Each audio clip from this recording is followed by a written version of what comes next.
Zaipu is out here documenting his journey for the fans, acting like this scientific investigation is just another day on the clock, even with his live chat calling him out for the fake-looking background, so he decides to prove his point by turning the camera toward the road. But then a truck comes barreling right toward him out of nowhere, until everything shatters into a million pieces in a flash of light, leaving only a digital void where he was standing just a second ago, as Zaipu gets pulled into a system-like glitch space, wondering if he somehow managed to leave the country or worse, because the sight of that truck wreck is definitely not part of his reality, and suddenly he is dropped into a dark, stone-walled chamber, finding himself trapped in a cell that looks like it belongs in a dungeon. Surrounded by other prisoners who are clearly losing their minds, while he tests the walls just to confirm he is not hallucinating, realizing the rust on the bars is cold, damp, and painfully authentic, so he desperately searches for anyone who might know what is going on, but the heavy iron shackle on his leg keeps him grounded in this nightmare until he spots a mysterious figure standing right outside his cell. That glowing visitor standing outside the bars definitely does not look like anyone Zaipu knows, and he cannot help but think she looks more like a high-end cosplayer than a prisoner, though her question about his lack of fear hits a bit too close to home, especially when he notices the heavy shackle and asks what landed her in this mess. So she drops the bombshell that her sins were apparently decided before she was even born. And Zaipu admits that the unknown is far scarier than any confirmed threat, telling her she's the one who should be terrified since he's the intruder here. But she shuts that down by revealing this is the Azura Royal Capital Prison, explaining that her botched summoning ritual was supposed to drag in a demon instead of him, and Zaipu just stares in disbelief at her commitment to the bit, only for her to drop the real hammer. They're both scheduled for an execution. Specifically, they're being burned at the stake tomorrow morning, though she offers him a way out by canceling the summon to return him home, with the catch being that the original truck accident would finish him off, leaving Zaipu to process the fact that he is definitely dead either way. So he starts looking at this whole scenario like a high-stakes escape room, while she leans in to see if he's finally starting to feel the dread. But Zaipu doubles down on his calm, claiming he's only afraid of the unknown, and he reminds himself that he's a huge fan of every prison break trope in the book, ready to use his experience as a blogger to find a way out of the cell. The mysterious girl is completely thrown off by what Zaipu just pulled, and she can't wrap her head around how he bypassed the cage bars, wondering if he used fire magic to get the job done. But she knows men in this world simply are not capable of wielding such power, so Zaipu clarifies that magic has nothing to do with this. It is pure science, demonstrating with his supplies that he is not relying on any supernatural shortcuts, which leaves her baffled since there are no magical fluctuations for her to detect. Yet he's already prepping a thermite reaction to cut through the anti-magic metal, showing the mysterious girl that he does not need incantations to melt these shackles.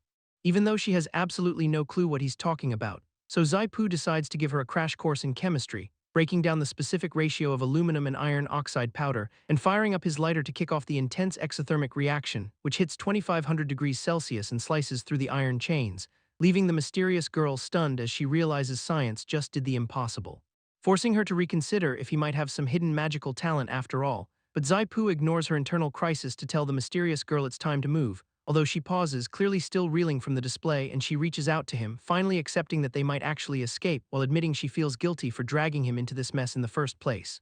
Zaipu brushes off her concern about bad luck, telling her that guilt is just not a scientific concept. And she finally introduces herself as Rena, so he gives her his name in return, but guards immediately spot them bolting toward the exit, making Rena panic about how fast they were tracked down, though the guards are terrified, shouting that the Calamity Demon has returned, and Zaipu tells Rena to stay calm while she starts channeling energy, casting a teleportation spell that catches him completely off guard, which forces him to brace for whatever chaotic magic is about to happen.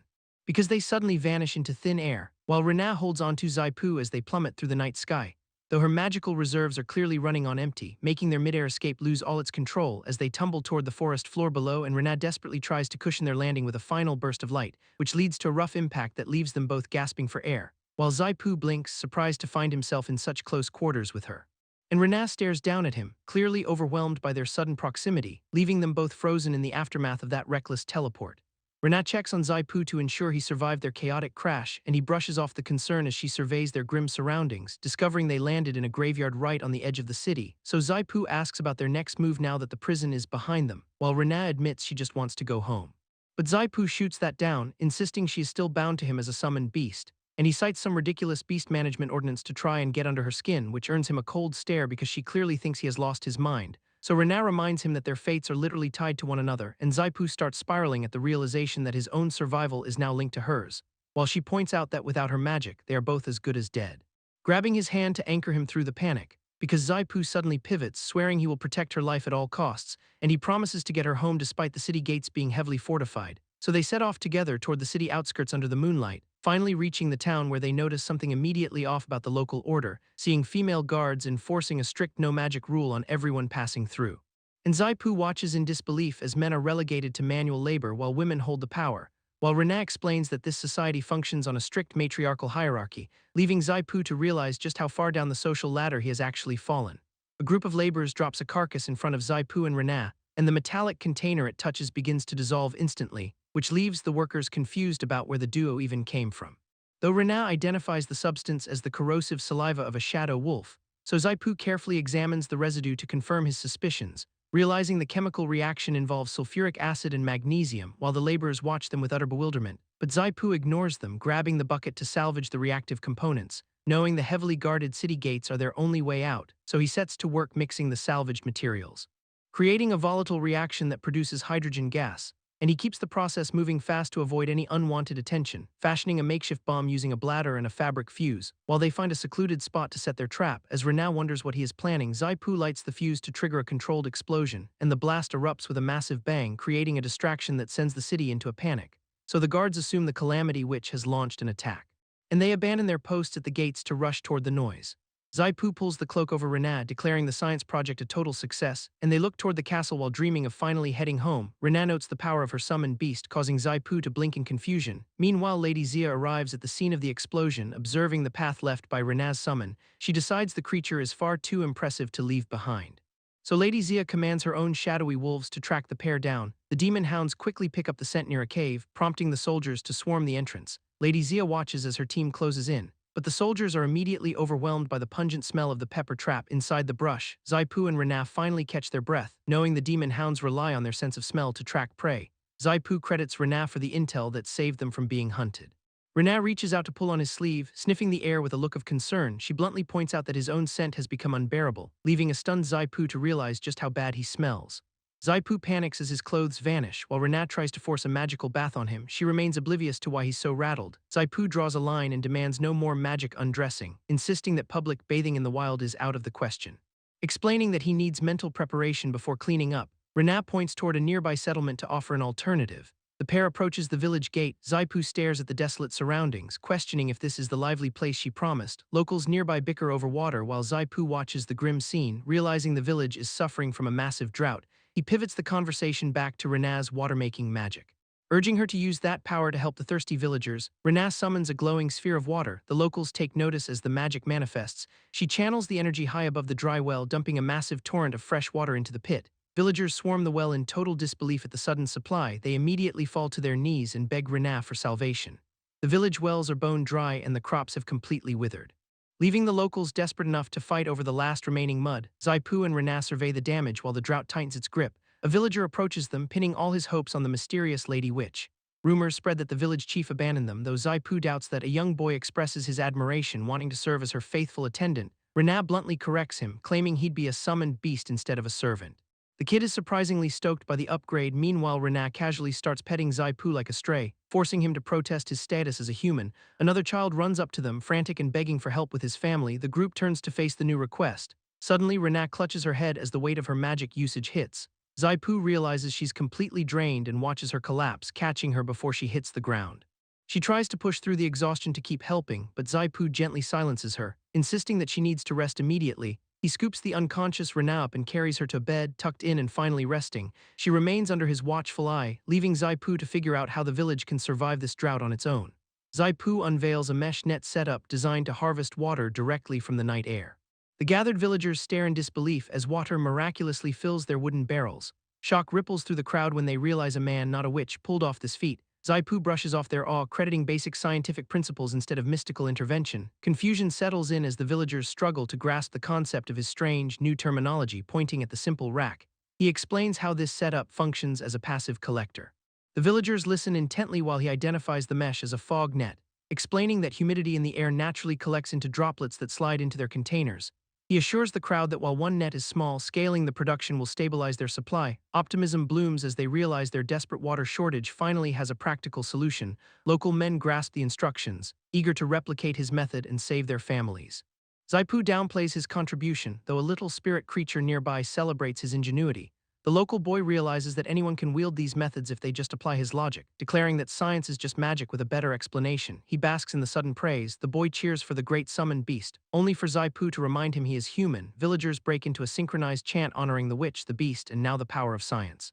The mysterious girl playfully pats Zai-Pu on the head, clearly pleased with his successful demonstration. He immediately protests the gesture, demanding to be treated as a peer rather than a pet, ignoring his complaints. She insists that a master rewarding a summoned beast is only natural. Zai-Pu sighs at her stubbornness, completely baffled by her logic, while another villager wishes for the same treatment. The village guards shift their focus, whispering about a calamity and whether the witch is finally being hunted down. Suspicion ripples through the crowd as they question if their drought was actually an artificial curse. Lady Zia watches from afar, her interest in Zai-Pu turning into a full-blown obsession to possess him, shifting her priorities now that the water supply is secure. She orders her subordinates to resume the hunt for their target. The scene jumps to the outskirts of Caroline City, where the reality of the scarcity hits even harder. Merchants are price-gouging desperate refugees, selling tiny sips of water for exorbitant amounts of silver. A starving man begs for a drink, only to be brutally turned away by a greedy vendor demanding coins he does not have. Disgusted by the exploitation, Zai-Pu wonders how such a blatant racket is allowed to operate unchecked. Instead of arguing, the mysterious girl simply manifests a fresh supply of water out of thin air. She offers the cool liquid to the dehydrated man, bypassing the merchant's paywall entirely. Word spreads instantly through the camp as people realize free water is finally available. The greedy merchant watches his customer base vanish, his face twisting in genuine panic as his profit margin evaporates. Ignoring the commotion, the mysterious girl continues to conjure water for the needy with a wave of her hand. The merchant stomps over to confront her, clearly not caring who she is or where she came from. Brandishing a piece of paper, he claims an exclusive license to sell water in the region and orders her to stop. She stares back with icy indifference, clarifying that she is not selling a single drop. The merchant looms over her, his tone dripping with condescension as he prepares to teach her a lesson. He argues that her charity is actually stealing food from his table and effectively killing his livelihood. Claiming the local lord would never tolerate this interference, he laughs at her defiance. He drops the act and issues a final, threatening warning to Zai-Pu and the girl before things get ugly. The merchant calls his bluff, goading Zai-Pu to test his connections to the local lord. Guards suddenly shove their way through the crowd, clearing a path for someone important. Lady Ruby enters the scene, and the merchant immediately pivots to play the victim. He accuses the mysterious girl of sabotaging trade and threatening their local commerce, which she barely even acknowledges the accusation. Keeping her gaze focused on the newcomer, a sharp movement cuts through the air, and Lady Ruby signals her intent to intervene. Bowing low to show his subservience, the merchant begs Lady Ruby to uphold the lord's authority. Zai-Pu watches the exchange, completely blindsided by the sudden arrival of nobility, questioning if this mysterious figure is truly the lord's representative. He wonders how deep this goes. The scene shifts abruptly to the interior of a grand, towering estate. Zai-Pu finds himself caught off guard, half-dressed in a bathroom as a maid walks in. She introduces herself and begins detailing the process for his required measurements. Confused by the sudden demand, Zai-Pu asks exactly why such personal data is necessary. The maid explains that male residents must be measured for their future role in the lord's harem. Backing away in a panic, Zai-Pu tries to maintain his personal space while covering up. She remains completely unfazed by his reaction, calmly holding out the measuring tape for the next step. Insisting he handle the remaining entries himself, she points toward the forms on the table. Every detail must be logged accurately for the council to present to the lord. Shaking his head at the bizarre turn of events, Zai-Pu realizes the lord's reach is stranger than he imagined. He attempts to process his new reality while still reeling from the shock of his surroundings. Reflecting on the indifference of nobles toward the suffering of others, Zai-Pu finds the situation increasingly absurd. Dressing in the formal attire provided, he holds on to the hope that this specific noble might be different. Confronting the woman in charge, Zai-Pu demands a clear explanation for her presence here, questioning why someone meant to be in the Azra capital is hiding in the Caroline territory. She reveals the strict agreement between the territory and the Witch Association, citing age and magical stability as the primary reasons for her restriction, pondering the implication of causing a disaster. Zai-Pu wonders if this is the core of her supposed guilt. Noting her refusal to elaborate further, she directs him to fulfill his duties for the Lord and prepare for departure by morning. Sitting silently as she finally admits her desire to return, she remains trapped by the heavy weight of her situation, realizing the lethal risk of simply going back. Zai-Pu internally mocks the idea of freedom coming at such a high cost. Turning to face her directly, he refuses to let the conversation end on such a dismissive note. Pointing out the cold reality of her choices, he challenges her disregard for the people and the territory's dire state. Grabbing the edge of his coat, he presses the issue of her potential execution if she fails to act, declaring his intention to settle things at the capital after visiting his mother. He asserts his own agenda, watching her reaction closely. He waits to see if his blunt honesty will finally crack her resolve. She defends her rigid adherence to the rules, explaining that depleting magical reserves for disaster relief would cripple their combat strength. Arguing that even her own mother would prioritize saving lives over territorial laws, Zai-Pu pushes her logic to the limit. She stares ahead, clearly shaken by the mention of a mother who would never abandon her people, maintaining her defensive posture. She insists that moving witches between regions would only incite further chaos, smirking at the obvious hypocrisy. Zai-Pu highlights the contradiction of using vast water supplies for bathhouses while denying it for the drought. Falling into an uncomfortable silence, she is left with no easy answers to his sharp accusation. Refusing to budge, the noble insists that the lower classes are simply bound to their tragic destiny.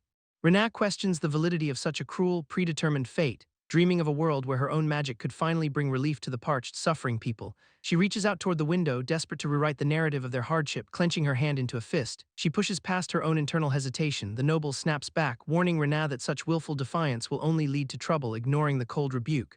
Renat keeps her gaze fixed on the goal ahead.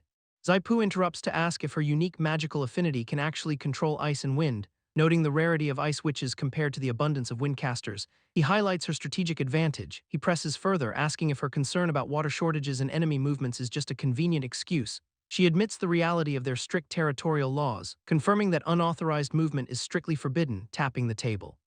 Zai-Pu formulates a new plan to bypass the bureaucratic gridlock, explaining that combining wind and ice magic can effectively solve the drought without relying on water witches. He insists that scientific application is the key to overcoming the environmental crisis. Renat finally begins to grasp the potential of his radical, unconventional proposal. The noble remains skeptical, unable to believe that such a tall tale could ever become reality. Despite her doubts, the news arrives that the Lord has finally returned to the capital. Down the long hallway, a woman with striking red hair marches toward the inner sanctum, recognized as the vice president of the Fano Merchant Guild. She carries the weight of the guild's authority. Merida enters the room, signaling that the political landscape is about to shift in an unexpected direction. Merida steps forward with a carefully rehearsed apology, claiming she's here solely to atone for her guild's past mistakes. Eyes scan the room as she presents herself before Renat and her inner circle. The merchant beside her looks visibly nervous, clutching the documents that hold their leverage over the water supply, displaying a formal permit. The merchant insists this is just a gesture of goodwill to mend their strained relationship with the Lord, offering to return the permit and cease all water sales. The guild attempts to wash their hands of the recent drought exploitation. Skepticism radiates from the room, as the tactical move feels more like a calculated play than genuine contrition. Zai-Pu watches the display with a dry smirk, identifying the apology for exactly what it is, a thinly veiled power grab. Realizing the guild is using this apology to squeeze out more concessions, he prepares to dismantle their narrative, holding the permit out. The merchant feigns innocence while pushing for a favorable outcome that keeps their influence intact. Merida maintains a composed facade, waiting to see if her trap will successfully lure the group into a compromise, praising Renat's perceived generosity. She tries to lock in the return of the permit under the guise of mutual forgiveness, shifting the tone. She hints that guilt requires consequences, using the threat of the Lord's judgment to keep them off balance. Stepping in, the silver-haired girl shuts down the debate, demanding an end to the squabbling so they can focus on the real crisis. A tense silence hangs between the two factions as the power dynamic shifts toward the negotiating table. Zai-Pu interrupts the posturing, pointing out that the guild's monopoly on fourth-rank ice witches is the only reason they hold any power at all, revealing his knowledge of their internal assets. He catches Merida completely off guard, seizing the initiative. He suggests they lend their ice witch to the cause as a form of repayment for the guild's past greed. The group watches, stunned by his audacity in turning their own weapon against them, backing the guild into a corner. Zai-Pu forces Merida to accept terms that effectively strip them of their market control, flatly rejecting the need for their help. The silver-haired girl slams the table to signal the end of their parasitic influence. Renat locks in the decision, signaling the end of the guild's influence as the silver-haired girl backs her play. The merchant scrambles to clear out, promising to set up the new workshop before they have a chance to change their minds. Watching them retreat, the girl notes they'll inevitably come crawling back for more than just fair pricing when the next crisis hits. Ignoring the distraction, she keeps the focus on their immediate goals to ensure the momentum is not lost. Dropping a bombshell, she mentions hearing rumors about a Lady Zia from the capital making some aggressive moves. Meanwhile, a new visitor arrives at the site, curious about Renat's origins and eager to uncover the secrets of her past. Urgency takes hold as the group realizes they have no time to waste, pushing everyone to get moving immediately. But Zai-Pu halts the departure, demanding to know where the girl gets her bizarrely deep knowledge of witch ranks. Questioning the basics of the magic system, he asks why she seems to think witches are limited to single elements, breaking down the hierarchy. She explains the 9-rank system where witches climb the ladder through rigorous testing, arriving at the alchemy workshop. They step inside to begin the real work of leveling up their production. The doors creak open to reveal the workspace. marking the beginning of their collaborative effort. Showing off her capabilities, the girl begins to manifest multiple magical elements at once. Revealing she can juggle 5 different types of magic simultaneously, she proves her earlier claims were no exaggeration despite being a high-ranking ninth-rank witch. She admits her biggest weakness is how quickly she burns through her power. Zaipu points out the irony of a genius who faints every time she tries to do something impressive, shifting gears to the technical side. He shows her the nitrogen-producing machine he has been obsessing over. Inviting her to help him streamline the workshop, he treats the entire process like a high-stakes game, guiding her through the process. Zaipu watches as she channels her energy into the equipment. Sparks fly as the machine hums to life, forcing them to find a balance between output and taking necessary breaks. Pushing her limits, the witch keeps her magic gauge steady while Zaipu warns her not to pass out again. Success feels good as the container fills, prompting a rare moment of genuine awe from the pair. Zaipu offers some sarcastic encouragement, patting her head like he is training a well-behaved pet. Feeling the weight of his gesture, she takes a moment to process the unusual interaction. Quiet contemplation settles in as she considers his unorthodox approach to magical mentorship. Shifting focus back to the objective, Zaipu outlines the plan to trigger rain once the reinforcements arrive. The workshop doors swing open to reveal 2 new arrivals sent under Lady Melida's orders.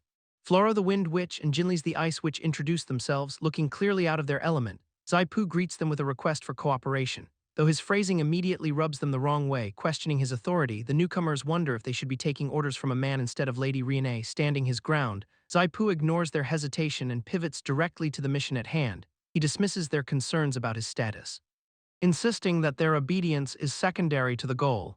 Outlining the technical requirements, he explains how their combined elemental powers will drive the rainfall machine. Skepticism hits the new witches hard as they process the absurdity of his drought-tending proposal. Floro openly mocks the equipment, refusing to believe that his strange contraption functions as a magical device, grumbling about being roped into a slacker's scheme. The duo struggles to hide their annoyance. Zaipu interrupts their complaining by pointing out the barometer readings, demanding they look at the actual data.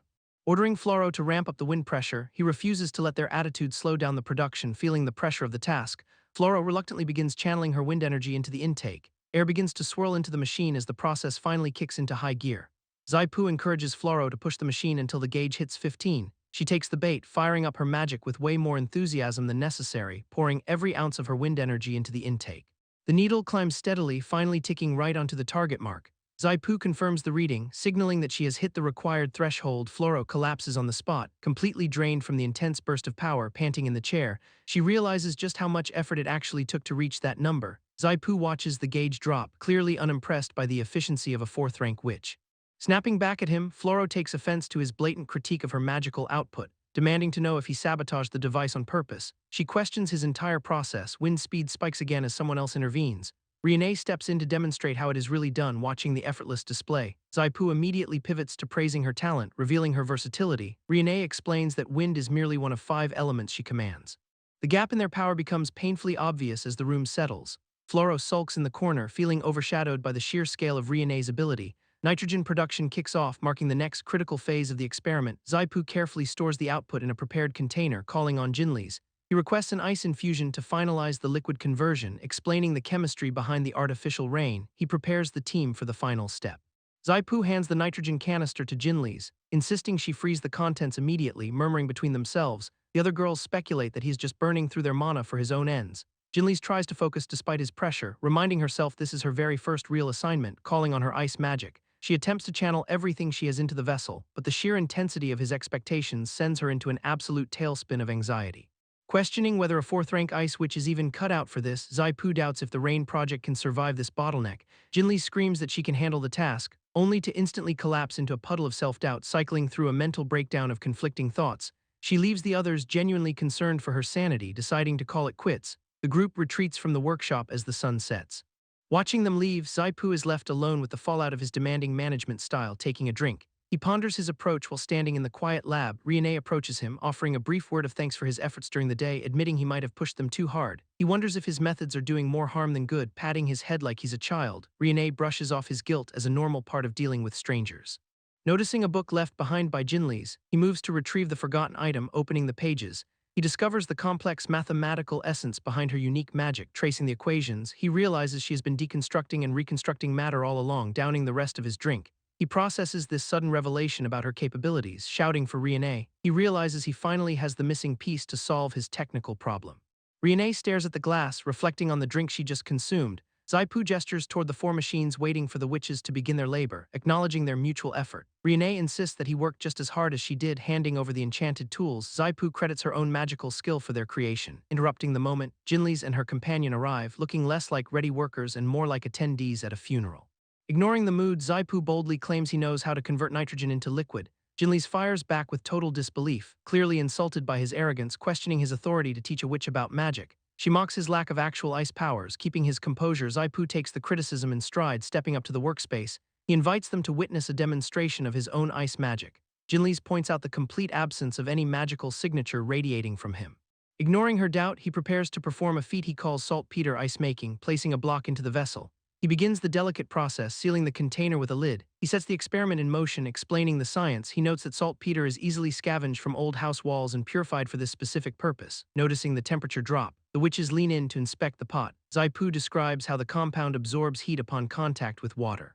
Continuing his explanation, he details the cycle of heat absorption needed to freeze the liquid, revealing the final product. He shows them the hardened substance formed by his process, holding the frozen result. He challenges their understanding of what is real magic and what is just simple chemistry. Zaipu hands the ice over, telling her to just relax and cool down. She examines the substance with genuine curiosity, realizing the heat absorption works exactly as he described. Interrupted by a summons, the girls demand to know what kind of beast Zaipu actually is. Brushing off the name, he pivots to correcting her sloppy ice magic technique, explaining that true control requires manipulating the release of heat, not just shaping water vapor. He directs her to visualize the empty bottle as filled with a specific gas. Nitrogen is the key, he insists, pushing her to focus on its properties. Struggling with the concept, she manages to channel her energy toward making the air colder. A spark of success flickers as she realizes she finally manipulated the temperature herself. Beaming with pride, she celebrates the breakthrough while the others watch on. Their moment is cut short as a new arrival demands his attention. She expresses a desperate desire to learn and contribute to the work. Zaipu maps out a plan to create liquid nitrogen, send it skyward, and break the drought with rain. She reveals her ability to use teleportation magic to reach the necessary altitude, gently touching her head. Zaipu warns her against pushing past her physical limits. Exhaustion is already setting in, yet she remains determined to push through. Dismissing his concerns, she insists that the territory's needs must come before her own health. He tries to emphasize how mana-intensive the spell is, urging her to find a safer way. Looking up at him, she refuses to back down from the task. Eventually, Zaipu concedes, but forces her to take a moment to rest before attempting such a dangerous feat. Zaipu carries the exhausted girl up to the rooftop to catch a moment of peace, scolding her for choosing such a dangerous spot to pass out. He decides to bring her inside instead and lays her down gently on the bed, tucking her in. He plans to leave, but she suddenly clings to him, whispering a plea for him to stay by her side. Zaipu watches her drift off into a deep, vulnerable sleep. His composure breaks when she pulls him into a tight embrace. Realizing that even someone as stoic as her has a hidden, softer side, she mumbles for her mother in her sleep. Completely unaware of his presence, confusion washes over him as he realizes he is completely out of his depth. A guard bursts into the room, frantic and calling for Lady Riene, reporting that a massive crowd of refugees is swarming the castle gates. Their voices carry all the way up as they scream for water. Blaming the drought on her return and demanding the witch be driven out, the mob outside grows violent, tearing through the defenses with torches and weapons. Zaipu stares out the window, witnessing the sheer scale of the angry crowd. Meanwhile, Riene experiences a disturbing vision of dark, clawed shadows reaching for her. Magical barriers strain under the weight of the looming, phantom threat. Tears stream down her face as she relives the trauma of her past. The mob's accusations echo her own internal guilt, branding her a witch of calamity. Zaipu brushes off the superstition, insisting that droughts are just a matter of science, pulling Riene into a reassuring embrace to remind her that she is the solution, not the problem. Despite her insistence that she was born into sin, he refuses to entertain the idea, but the reality outside is far less forgiving as the mob smashes against the iron gates. Armed guards rush to the perimeter to intercept the breach, warning the trespassers that illegal entry to the Lord's castle carries a death sentence. The refugees disregard the threat entirely. Driven by the desperate realization that they are already dying, a spear whistles through the air and forces one of the defenders to narrowly evade. The gate buckles under the weight of the charging crowd, and the soldiers move to engage the swarming mob as the barriers finally give way. Zaipu barks orders to maintain formation while warning everyone against harming the civilians. Trying to keep the chaos contained without escalating the bloodbath, the rioters catch sight of Riene and immediately point her out as the target, screaming that her return is the catalyst for the region's ruin. A projectile strikes near them, forcing Zaipu to physically shield Riene from the barrage. He yells out to her as the situation turns into an all-out assault. One of the mob leaders confronts them directly, blaming Riene for the death of Lord Sheena, and the crowd surges forward to drive the pair out of Caroline by force. Zaipu steps between Riene and the attackers, demanding they stop this madness immediately, but the rioters, blinded by their grief and fury, refuse to back down. Zaipu vows it will rain tomorrow, trying to anchor his promise against the mob's rising tide, warning them that anyone who touches the Lord again will face consequences.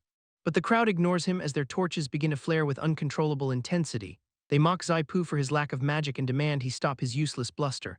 A barrage of stones forces him into a defensive crouch while the rioters call for his execution. Suddenly a surge of protective energy flares up around Riene, shielding them from the onslaught. She pulls Zaipu aside, questioning why he insists on dragging himself into her inevitable death.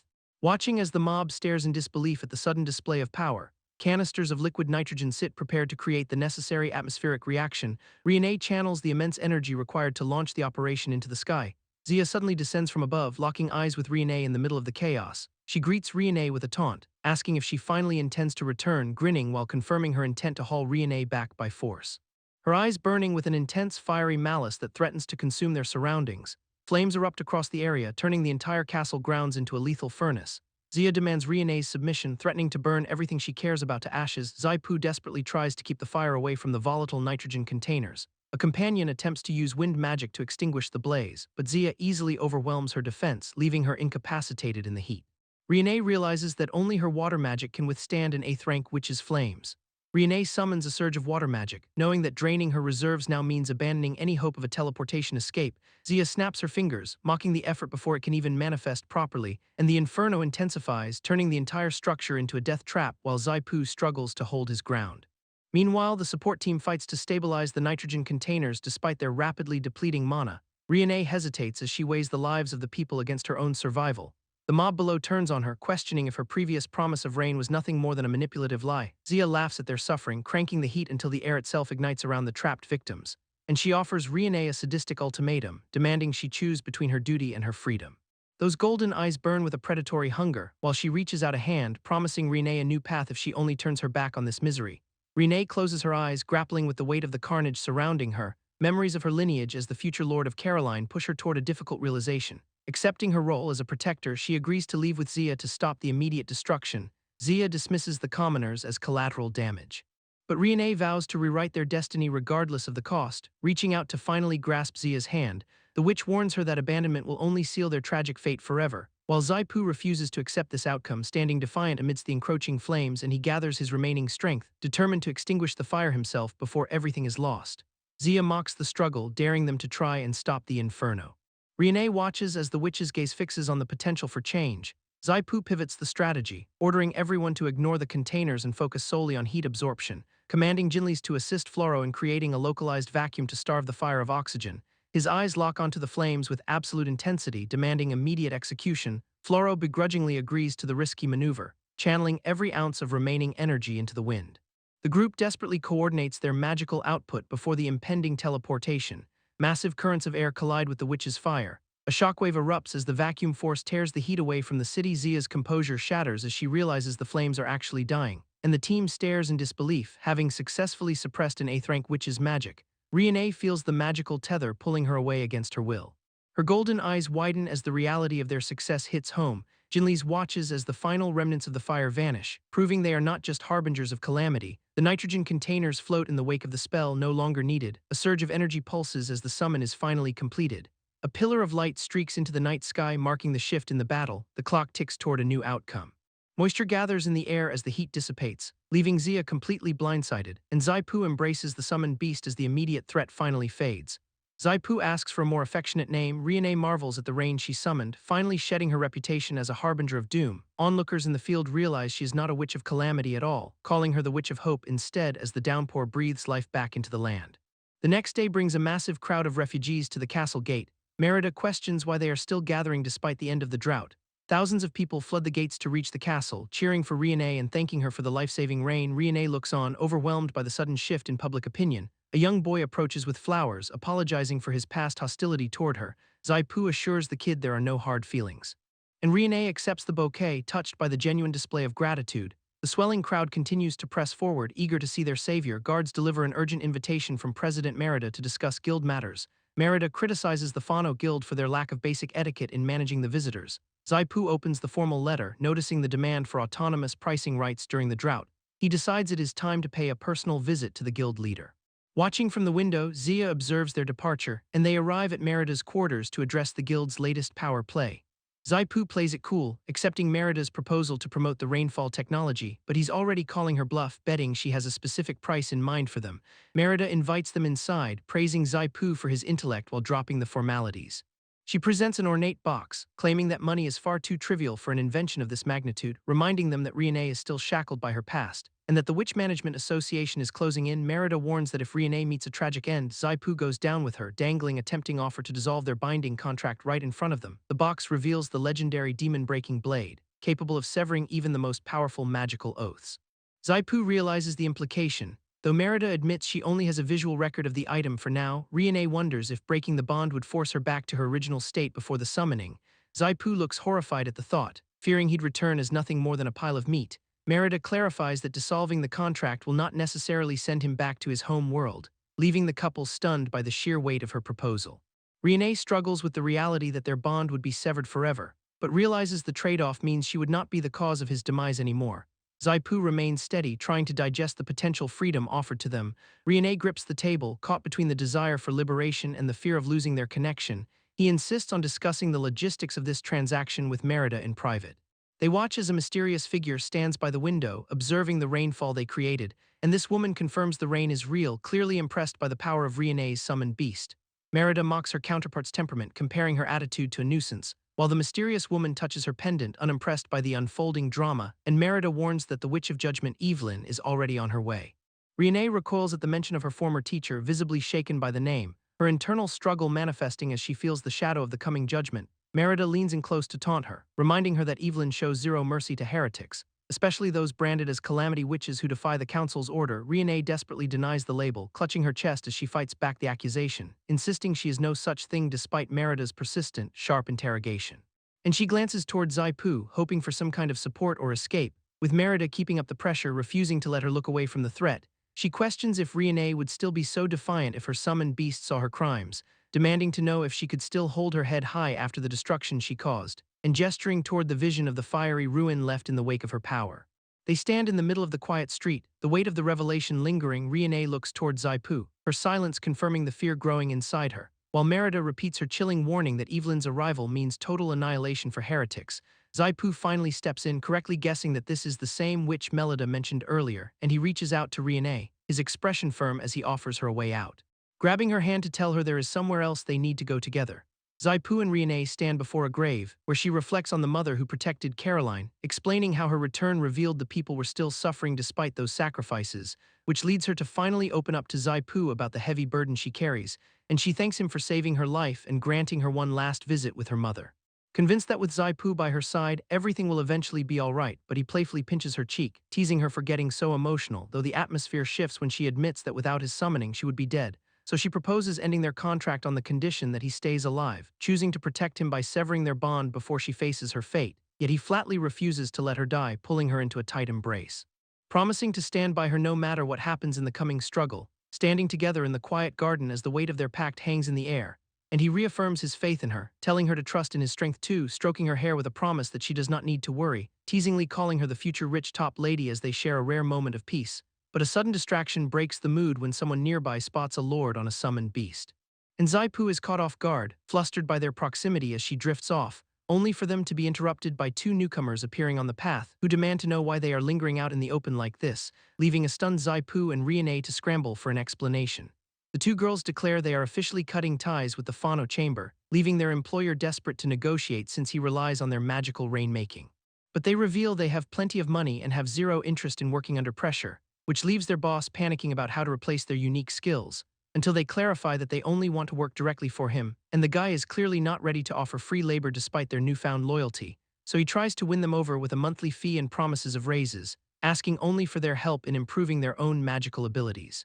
Leaving him surprised that he is suddenly the one paying for services, even though he tries to hand the money back, they are locked in, and he realizes he has secured a pair of powerful, motivated workers for his cause, with the girls eager to prove their worth with a spectacular performance, since he has a new trick for them that avoids the need for Riene's teleportation. While at the palace, the arrival of the Witch of Judgment causes a stir, bringing her elite battle guards and Tilam the Battle Witch to the scene, and the onlookers whisper in awe as the legendary figure makes her entrance, where Zia steps forward to greet the influential teacher, as the realization sinks in that even a powerful kingdom princess could not arrest Riene. because Riene's rainmaking has turned her from a suspected witch into a local hero, and now the authorities are stuck unless they can convince Riene to surrender willingly.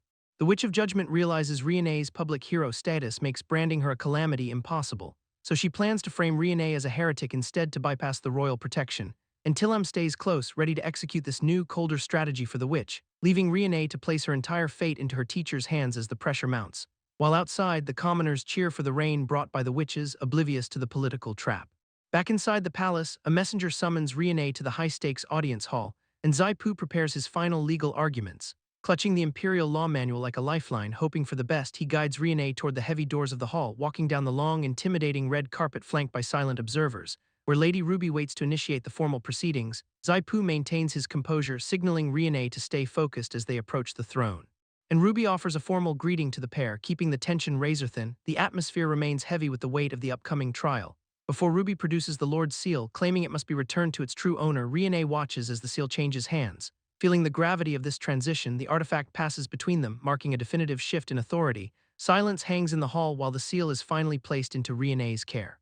Ruby explains that this title will now shield Riene from the Witch Management Bureau's false charges, and Zaipu senses the shift, acknowledging that their previous agreements are reaching a breaking point, so he dissolves their contract, vowing to protect her life regardless of the political cost. Zaipu confirms the rainfall method is ready, trusting in the preparations made for the territory, and the Lord's seal is officially transferred, cementing the shift in power.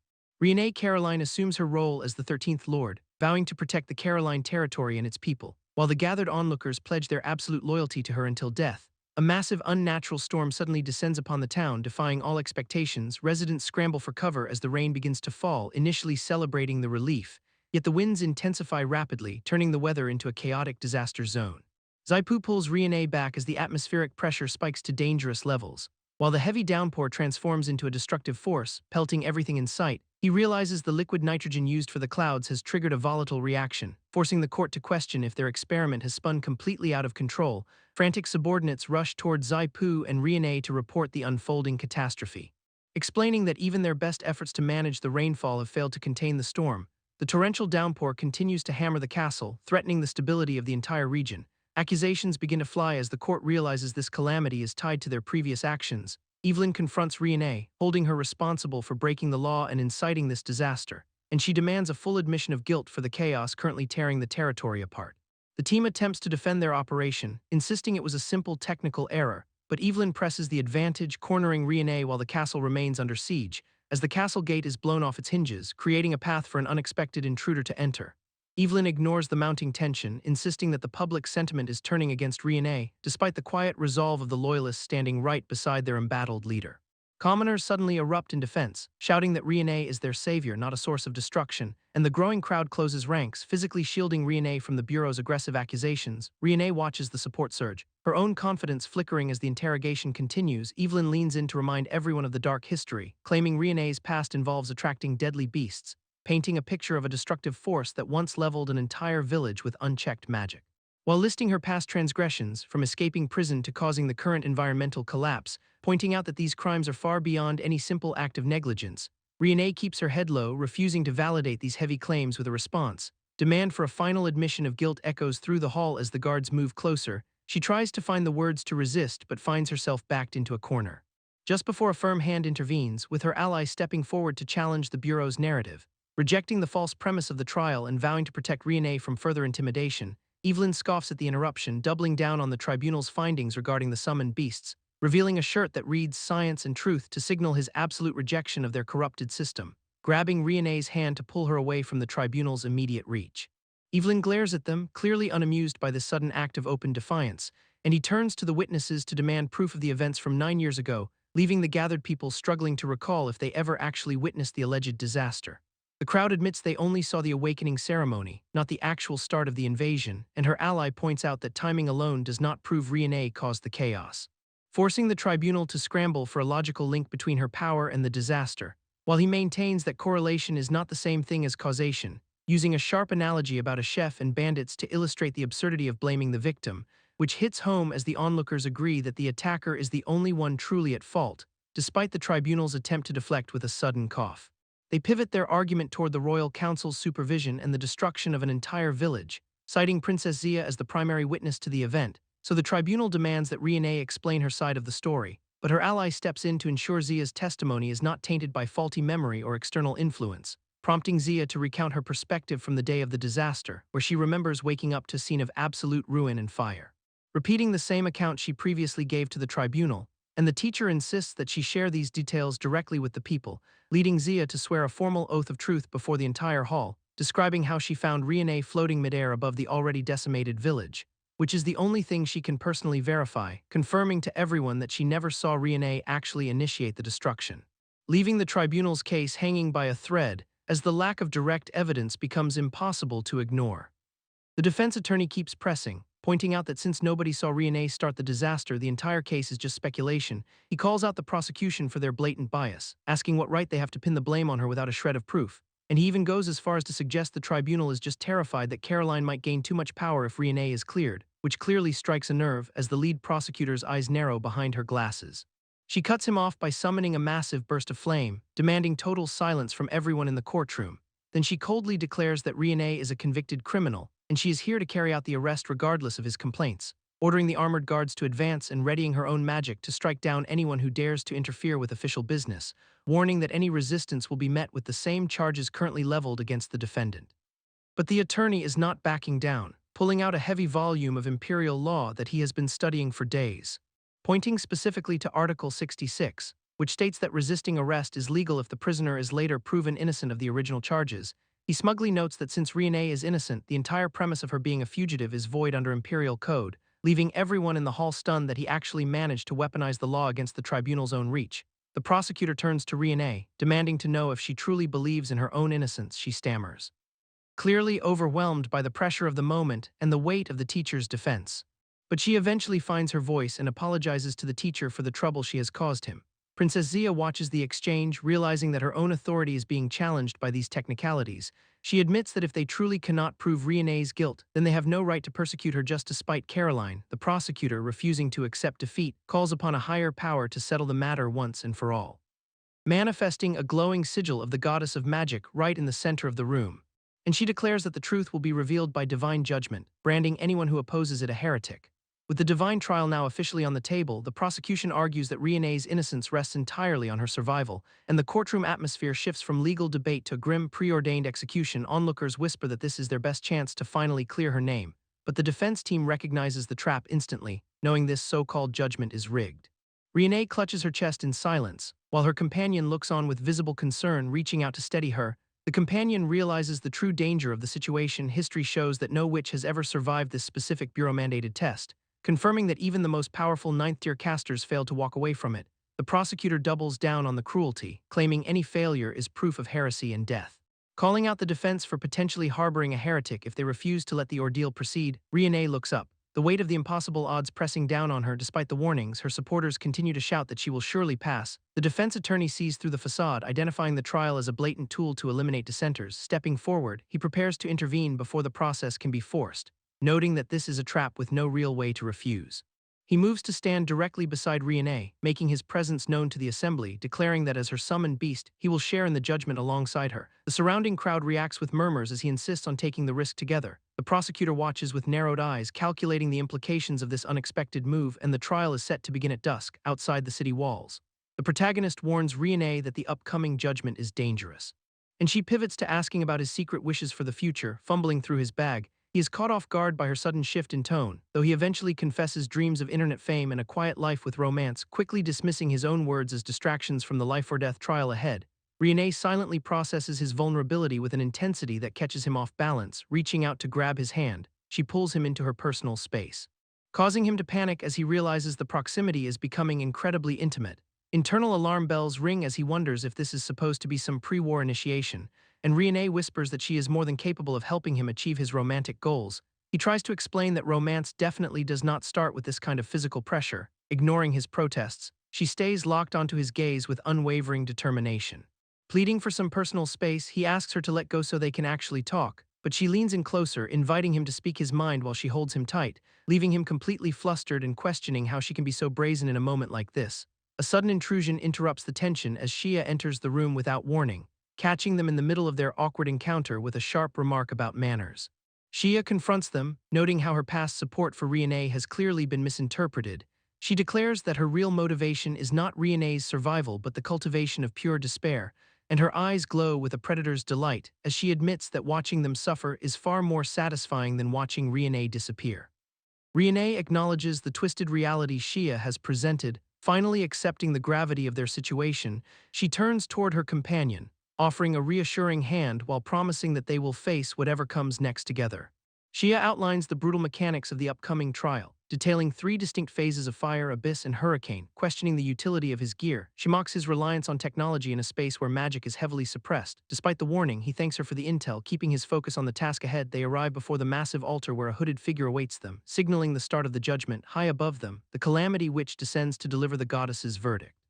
Setting the stage for their survival, she manifests a glowing crystal that hums with immense power, marking the official opening of the passage. Turning to Riene, he commits to pushing through the ordeal as a united front, their hands locked together and the energy from the crystal surges, engulfing them in a blinding light. Reality shifts violently as they are transported to the trial by fire, a landscape of churning lava and crumbling platforms. Riene notes the strange quality of the magical elements here. Sensing that these flames are not entirely natural, the environment reacts to her presence, forcing her to channel her own power to keep the heat at bay. He observes a swirling portal in the distance, identifying it as their only potential escape route. Realizing the constraints of their situation, he begins to calculate their next move. A small, dark projectile is tossed into the abyss, testing the stability of the terrain before they commit to a path. Studying the layout, he warns Riene that the road is rigged to incinerate anyone who steps off the designated safe zones. She does not wait for him to find a walking route, choosing instead to initiate their transit. Channeling her wind magic, she prepares to lift them both across the treacherous void. Zia watches from the sidelines, noting with predatory interest that Riene's basic magic remains functional under the trial's pressure. Riene questions if wind magic would actually hold up in this volatile environment. Considering the intense heat and her companion's reliance on elemental beasts, success seems unlikely. Zia mocks the teacher's faith, clearly expecting Riene to face a humiliating defeat. Observers watch the radiant projection, praying for divine protection while labeling her a potential heretic. These trials were meant to be private, but Evelyn has broadcasted everything to ensure Riene's public downfall. A devotee pleads for the traps to spare Lady Riene, deeply anxious about the girl's survival. Companions warn Riene against using wind magic. Fearing the consequences of reckless spellcasting, he suddenly grabs her hand to halt their movement before they drift too far, landing back on solid ground. He scolds her for dropping him mid-flight during that disastrous attempt. They decide to test their magical limits against a set of stones to gauge actual power output. Her wind magic creates a sharp gust as they calibrate the required force for their transit. He breaks down the math, calculating that their weight against the distance makes a direct crossing impossible. Concluding that a straight flight is a death sentence, he forces a rethink of their strategy, realizing they would have plummeted into the abyss. He panics over their near-fatal tactical error. She suggests using water magic to counter the flames, though the ambient heat makes that feel futile. He proposes using their elemental affinity to create a path rather than just brute-forcing the flight. Back in the observation hall, the audience questions the mysterious symbols he is manifesting. Experts analyze his technique, wondering if he is writing a spell or something far more complex. Scribbling intense calculations, he works through the physics of the trial's heat and their physical mass. The observer watches with keen interest, clearly impressed by the sheer level of his tactical insight.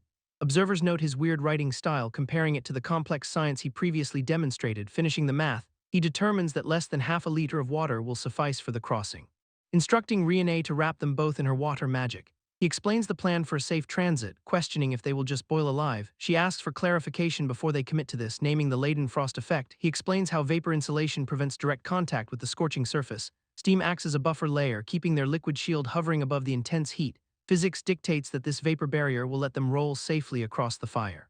Taking in his explanation, she processes the logic behind his unconventional firewalking ritual, pulling her close to ensure they stay within the protective bubble. He insists they maintain contact, requiring total proximity for the spell to hold. He tells her they must cling to one another, locking eyes with him. She stares in silence while absorbing the intensity of his plan, teasing her about wanting to squish her cheeks if not for the crisis. He stays focused on the goal. Urging Riene to channel her mana, he prepares to launch their water-based transport. Gathering her focus, she summons the water into a controlled sphere, erupting into a swirling vortex of energy. The spell encases them both in a defensive dome, adding a gentle push of wind magic. He provides the necessary force to get them moving, launching the bubble over the lava. They drift forward through the treacherous path. Steam rolls beneath them, carrying the pair across the burning chasm as planned. Watching from afar, the skeptics wonder if such a tiny amount of water can actually survive the heat. Burning bright, the sphere holds firm while the onlookers realize their previous assumptions about the pair were dead wrong. Praying for their safety, the observers watch the barrier intensely. Swirling magic creates a dense cloud that obscures their progress through the heat. Emerging from the thick smoke, they finally reach the other side together. Realizing the stage is cleared, he holds her close while they catch their breath. Noticing the successful arrival, the competition manager marks the outcome with a sharp gaze. Cheering erupts from the sidelines as the supporters celebrate the unexpected victory. Genuine delight lights up her face while she acknowledges the impressive feat. Admitting her surprise, the silver-haired observer concedes that he actually pulled it off. Adjusting her glasses, the manager remains unimpressed because the real challenge is just starting. Noting that the portal is rapidly shrinking, he calculates they have less than 5 minutes before it seals. Preparing for the next push, Renee gathers her mana to conjure more water, warning her to stay steady. He keeps a firm grip on her hand to maintain their link. Realizing the current heat levels will evaporate even her best efforts, he searches for a new strategy. Asking Renee if the wind element is more accessible in this passage, he eyes the swirling flames. Sensing the dense concentration of elements, she begins to manifest a concentrated vortex. Grounding her feet, she channels the raw energy into a spinning gale, suggesting she fly over the obstacle from above. He offers a desperate tactical pivot. Panicking at the thought of the outer flames, she refuses the dangerous maneuver. Watching her reject the idea, he tries to process the sudden change in their momentum. Apologizing for the confusion, they regroup to find a safer way through the fire. Pivoting the plan, he explains that wind magic is not for extinguishing but for displacement, pointing out the tactical error in their earlier assumptions. The observers note that wind usually fuels fire, dismissing the common logic. They recall how a summoned beast once used fluoro to suppress those flames. Identifying the altar's fire as top-tier magic crystal fuel, the manager stresses the severity of the situation, warning that simple wind will only accelerate the inferno. She watches them closely, waiting for the inevitable failure. They keep their eyes locked on the pair, trusting in past performance. The group remains hopeful that he will find a way through. Admitting the high stakes, he warns Renee that there is zero margin for error in this maneuver. Stressing the lethal consequences of a slight mistake, he lays out the gravity of their path. Listening to his complex explanation of science, Renee remains confused by the underlying theory. Pivoting back to her comfort zone, she agrees to trust his guidance because magic is her expertise, instructing Renee to generate 2 opposing tornadoes on either side of the flames. He directs the technique, summoning the currents with precision. She watches the green vortexes begin to take shape.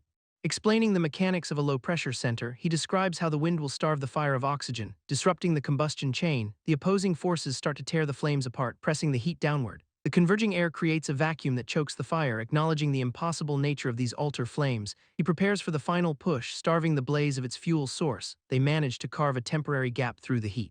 Watching the distance from the town, the observers monitor the success of their plan, praying for their safety. The goddess watches as the path finally clears ahead. Catching the disturbance from afar, the goddess watches the altar space crack open. Massive energy shifts swirl around them as the path finally stabilizes for a moment. Confirming the flames have been successfully neutralized, he gives Renee a thumbs up for her effort. Mapping out their final route, she praises his scientific approach while they prep for the sprint. Noticing the portal starting to destabilize and shrink, he realizes they have no time to lose. Extending his hand toward her, he urges Renee to make a move before the opening vanishes. Taking the final steps toward each other, they prepare to make the jump together. Scooping Renee up into his arms, he secures her tight to avoid losing her in the transit. Sharing a brief, tense moment of proximity, they brace themselves for the unpredictable portal jump. Carrying Renee toward the glowing exit, he moves with purpose to beat the closing timer, letting her know he's going to dash. He holds her close as they charge the void, diving headfirst into the swirling light. They cross the threshold together, cheering from the sidelines. The observers celebrate the successful activation of the transport. Realizing too late that the destination was set incorrectly, they find themselves plummeting toward a massive ocean, screaming in frustration at the miscalculated trajectory. Renee clings to him as they fall, yelling at Renee to hold on tight. He reveals he luckily brought a float from his previous life, popping the emergency item out of its box. The inflatable expands rapidly in midair, splashing down into the vast waves. They land safely on the surface thanks to his quick thinking. Spotting a distant landmass on the horizon, Renee points toward their only hope for safety. Drifting across the endless blue water, they begin the long journey toward the shore. Staring into the chaotic sea, he questions how they are supposed to handle a whirlpool of this size. Scouring the horizon for a way forward, he realizes they need to find the portal before the stage timer runs out. Scanning the vast, churning waves, they struggle to even determine if the exit is hidden in the sky or buried deep below. Focusing on the nature of magic, she explains that a portal is essentially just a specialized passage. Sensing a disturbance in the water, she pinpointed the exit directly beneath the center of the vortex, warning him of the danger. She points out that the portal is actively expanding and will tear anyone nearby to shreds. Watching from afar, the observers note that Lady Renee is already drained of magic after the previous fire trial, comforting the worried onlookers. The men insist that their summoned beast will find a way to keep Lady Renee safe. Realizing the path to the portal requires diving into the spinning abyss, He grows visibly pale, concluding that the challenge is flat out impossible. He sees no way to survive the descent, feeling the water pull at his hand. He notes the lethal velocity of the current, explaining the physics of the nightmare. He warns that the sheer forces alone would rip a human body apart, pointing toward the eye of the storm. He muses that only someone capable of controlling the fall could reach the low-pressure cavity. Offering to take the risk, she insists that her magic is enough to see them through, stopping her immediately. He reminds her that she is just as exhausted as she was during the village incident, grabbing his cloak and tearing off a piece. He prepares for a desperate gamble of his own, shaking his head at the insanity of the task. He knows that solving this puzzle is a total fantasy, plunging into the swirling death trap. They commit themselves to the only path available. Whispering in panic, the spectators back home realize that even Lord Shep has no answer for this catastrophe, clutching each other in terror. The observers can only watch as the screen flickers with the uncertainty of their fate. Back at the sanctuary, a lone observer senses the divine protection fading away. Watching the ritual chamber, the other spectators realize their goddess has abandoned this space. Noting the shift, the lead watcher confirms the connection is officially severed. Trapped in the vortex, he admits to Riene that he cannot shield her from the coming impact. Apologizing for their dire situation, he watches Riene accept the end with quiet resignation, holding on to him. Riene decides that dying by his side is enough to find peace, shaking his head. He corrects her by insisting that a missing solution does not mean they are doomed, pointing toward the vortex. He reveals that the next stage is actually hanging right above them. Ignoring the downward pull, he decides they will blast upward to skip this entire disaster. Gasping at the sheer audacity, the observers realize he is planning to abandon the standard path. Analyzing the vortex mechanics, he tracks how the water connects the top and bottom portals, pointing out the survival blanket he threw earlier. He shows it being sucked into the sky, realizing the circulation is a loop. He formulates a plan to ride the current.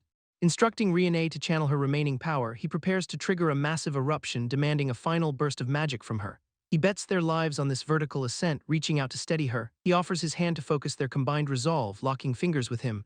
Riene channels every drop of her fading energy into the water, confirming her readiness. She prepares to execute the blast that will change their trajectory. Unleashing the surge, the water erupts with enough force to launch them toward the upper portal. Shattering the status quo, they ride the column of water straight into the sky above. Realizing the gravity has flipped, he barely processes their new position. Plummeting toward a sea above them, they find themselves dumped into an unexpected environment, crashing into the water. He struggles to regain his bearings in the sudden surge.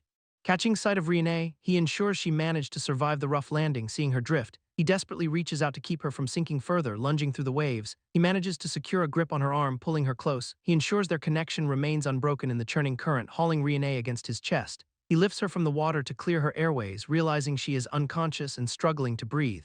He makes a split-second decision. Leaning in to provide oxygen, he frantically revives her while they drift toward the shore, desperate to stabilize her condition. He continues the life-saving measure in the middle of the sea, watching from afar. A spectator observes the intimate moment with clear disapproval, breaking away with a gasp. He realizes the unintended nature of the situation, pulling back in embarrassment. He tries to distance himself while she remains unresponsive. Shaking Riene to wake her, he pleads for her to regain consciousness. Noticing her eyes flutter open, he freezes, uncertain of how she will react, frantically waving his hands. He swears he had no ulterior motives during the rescue, staring at him with a blank expression. Riene processes the aftermath of her near drowning, looking around at their surroundings. They realize the gravity of their current location. Noticing the massive whirlpool behind them, they confirm that their gamble actually bypassed the entire stage. Onlookers celebrate the divine intervention, convinced that Riene's survival proves the goddess is watching over them nearby. Observers confirm this is the final trial and that her success means reclaiming her family name. Watching through a lens, a hidden entity notes with intrigue that they actually reached this remote stage. A shimmering butterfly descends toward a hand, signaling that the time for the next move has arrived. Someone spots the creature and identifies it as the fabled illusory rainbow butterfly.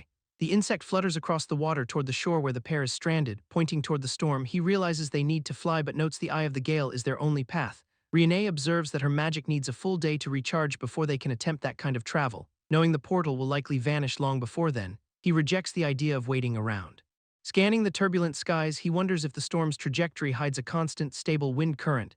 Riene wishes she could recover her strength instantly, but her mana is still dangerously low. Feeling confident, he claims that back in his home world, people learn to fly without needing a drop of magic. Curious onlookers listen in, eager to see what kind of wind-powered trick he is about to pull off, watching from the sidelines. The observer notes that the trial is definitely heating up for them. The butterfly releases a surge of energy, effectively signaling the final phase of their challenge. Riene questions if she truly has to do nothing, but he insists she leave the logistics to him. Gathering wood and rope, he begins assembling a makeshift device from the materials at hand, watching as the environment reacts to his invention. Riene looks on with growing anticipation. Suddenly, Riene finds herself floating weightlessly through the air, completely bypassing her need for mana. Witnesses gasp as they realize she has somehow triggered her latent magic power ahead of schedule. Riene watches the playful scene of children begging to join her in the air, but the joy vanishes as she recognizes these moments as a hollow illusion, realizing the entire floating island environment is just a construct of high-level magic. She studies the complex array with him, both marveling at the intricate, elegant structural design.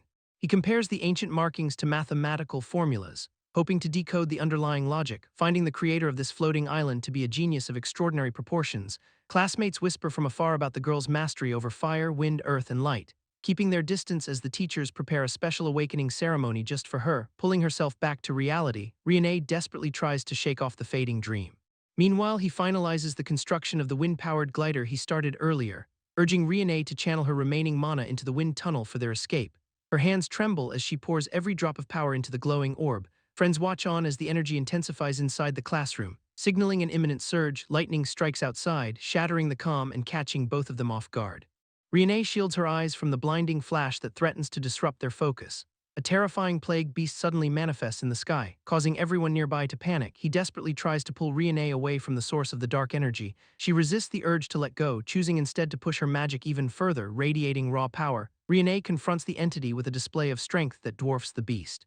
Apologizing to the magic beasts, she prepares to end the threat once and for all. Riene drifts into a trance as the glider pilot watches her spiral. Observers witness the magical seal crack under the weight of her instability. The crowd whispers that the heretic has finally stripped away her facade. Onlookers identify the disruption as a triggered rampage from the mirage butterfly pollen. Reality itself begins to fray as the uncontrolled magic forces a countdown to total destruction. Her soul teeters on the edge of becoming a mindless vessel for pure chaos. A survivor clutching his supplies realizes the final boss is actually Riene herself. The realization hits him that his survival depends on her stopping this madness. Abandoning his plans for the glider, he shifts his focus to immediate damage control. Repurposing his gear, he decides to reinforce his defenses against the incoming pressure. Bystanders watch as he frantically prepares a makeshift barrier amidst the storm. Pouring water into the earth, he mixes a thick, viscous mud with desperate precision, slapping the sludge onto his makeshift frame. He creates a non-Newtonian shield. Observers question if this desperate mud wall can truly withstand such immense destructive power. Wind sheer tears at the landscape as Riene's aura intensifies beyond any measured limit. Debris begins to rain down with enough force to shatter solid stone. Panicked spectators dive for cover as the structural integrity of the area fails. Shuana shields himself with the mud barrier while keeping his eyes locked on Riene. The girl remains trapped in her own internal sorrow, oblivious to the carnage. Shuana reaches her side, desperate to pull her back from the brink of oblivion. Reaching out to Riene, Shuana tells her he'll step into the role of her mother one last time.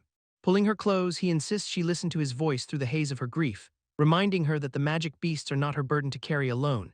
He deflects the blame for her mother's death and the drought in Caroline, stressing that her desire to help others only proves her inherent strength. Shuana promises he will stay by her side until she wakes up and feels safe again. Humming a soft lullaby, he envelops the area in a calming, magical melody. Nearby onlookers recognize the tune as a forgotten memory. Mocking the display, others scoff at the idea of using a lullaby in the middle of a trial deep within the trance. Riene recalls her mother humming that exact song. Memories of her childhood flood back, showing her safe and tucked away in bed. Her mother's voice echoes, reassuring her that her power is not a curse. Visions of the past shift into a darker reality, showing why her strength was so vital for protection. Urging her to wake up, her mother's spirit gives Riene the final push she needs. Snapping her eyes open, Riene finally breaks through the cycle of her own despair. Calling out for Shuana, she realizes the weight of the long nightmare has lifted, feeling her magic return with newfound abundance. She thanks him for his bizarre method, grinning at her recovery. Shuana immediately shifts gears to finishing the trial. Grabbing her hand, he leads her toward the exit with a plan to finally go home. Channeling their combined power, the duo prepares to shatter the trial grounds and make their escape. Shuana and Riene blast through the barrier, ready to end the trial once and for all. Stepping out from the rift, they find themselves standing in a strange and desolate landscape. Rising from the ruins of a massive skeleton, a silent titan looms over the wreckage. Confusion hits as they try to process this sudden shift in their surroundings. Looking around, Evelyn notes that no one has ever survived this trial to see this mysterious place.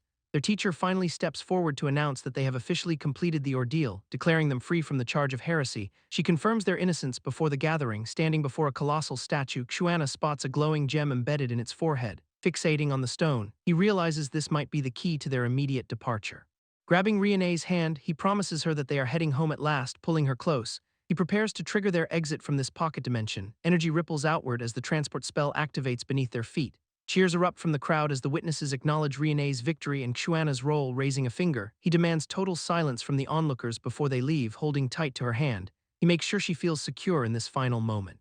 Walking toward the exit, they prepare to confront their accusers one last time, turning his gaze to Evelyn. Shuana confirms her identity as a member of the Witch Management Bureau. Pointing an accusatory finger, he demands an official apology for the years of stigma Riene endured, shouting at the top of his lungs. He forces the issue until the crowd cannot ignore it, cornered by his sheer intensity. Evelyn finally admits that Riene is no heretic and owes her the apology. Evelyn sneers at them, clearly not ready to let this victory slide, sneering that they have not actually won anything yet. Telling them her report to the capital will be her final move, calling for Zia and Turam to leave while throwing insults over her shoulder. Shuana watches them retreat, internally mocking how she drops the positive energy act the second she loses, shouting after them that tucking tail and running is the classic move of a sore loser.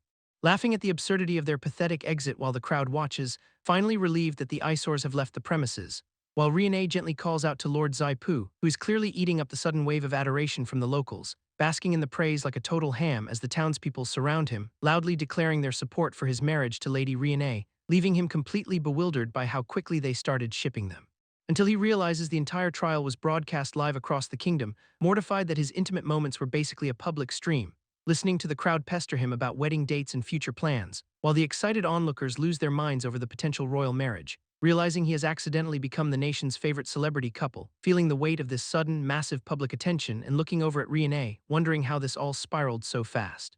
Zaipu and Riene share a quiet moment, though the morning interaction remains painfully awkward for them both, given the intense public scrutiny following their recent trial, forcing Zaipu to hide away in his workshop to avoid the rumor mill, where he turns his focus to a mysterious gem he previously infused with magic, noting the striking resemblance between its patterns and the floating island's ancient arrays, and theorizing that he might eventually reverse engineer the tech for his own airship, right before Ginnis and her friends arrive at the workshop, demanding to join his study sessions despite his clear desire for privacy, as even more students crowd into the doorway with the same request, offering Riene piles of gold to secure their spot, leaving Zaipu genuinely impressed by their sudden academic dedication, only for the conversation to shift back to relentless gossip about his wedding date, with the girls insisting they just need to know so they can prepare gifts, leaving a completely blindsided Zaipu wondering when he supposedly agreed to get married, as he fixates on the bizarre public expectation of his union with Riene, until the serious reality of the political situation finally cuts through the noise, learning that Caroline's failure to manage harvests could cost Riene her official status,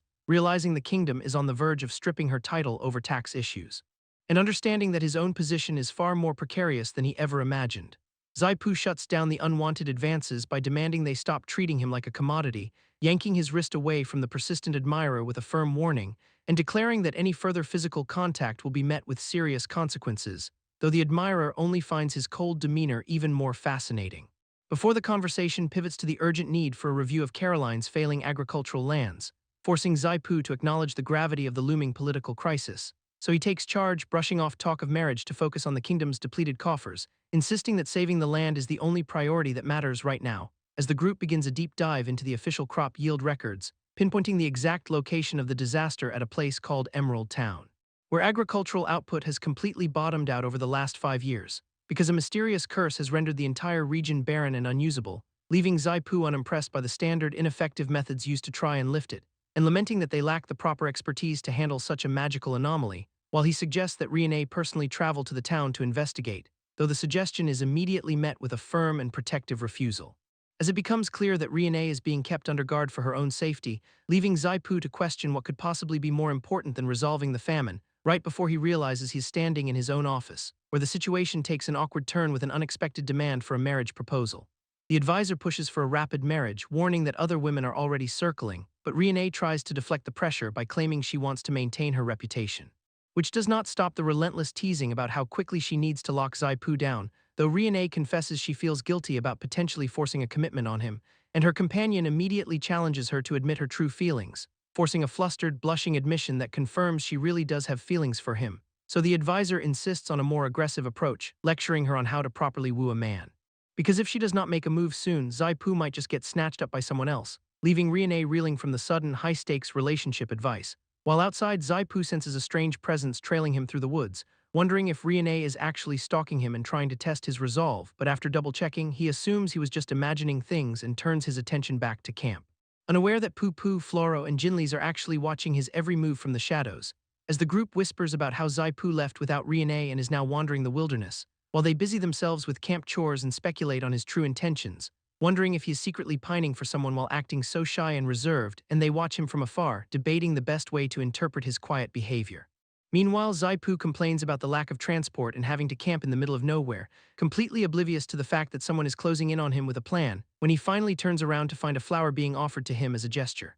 Zaipu is genuinely charmed by the surprise floral gift, while Poo Poo watches from the distance, already plotting to outdo the romantic gesture, but Jinli's abruptly stops her mid-scheme with a sharp tug, scolding the crew for wasting time flirting instead of focusing on their actual work, though Floro insists that Zaipu is definitely showing interest in acting against his usual reserved nature, ignoring the headache Zaipu is clearly nursing from all the constant noise, because he would much rather just take a nap and dream about Riene, leaving the camp in peace for only a fleeting moment, until Zaipu discovers a fresh bouquet of roses suddenly appearing in his hands.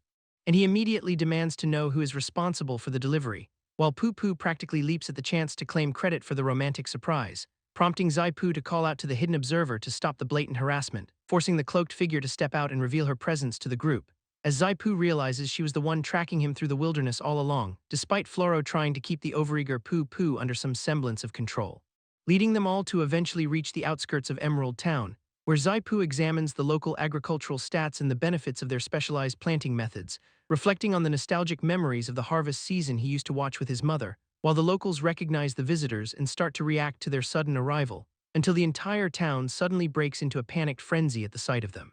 Zaipu wonders why the villagers are acting like they have seen a ghost, while a villager desperately begs for help while clinging to his boots, dragging the group toward a young girl who is clearly the center of this chaos, making Zaipu realize Riene is the reason for all this sudden attention, as he notes how the clumsy villagers have become suspiciously agile around her, and he is floored to discover that this young girl is actually the town mayor. So he asks Riene what exactly happened to Emerald Town to cause such ruin, prompting her to explain that a plague magic beast has been destroying their crops, poisoning both the harvest and the locals who dared to consume the tainted food, until the surrounding towns cut them off completely, leaving her to face the decay alone. But Zaipu remains skeptical about the nature of this supposed curse, so he picks up Riene's pet dog to inspect it for any signs of magical corruption. And he gets annoyed by her attitude when she tells him to keep his mouth shut, even as the dog itself seems ready to spill the secrets of the land to him, forcing Zaipu to admit he has no idea how to interrogate an animal. Yet Riene insists it is simple if he just uses blue-white flames to burn the toxins, leading them to unleash a wave of magic that clears the air with a foul stench, which reveals a hidden power resisting the purification process in the smoke.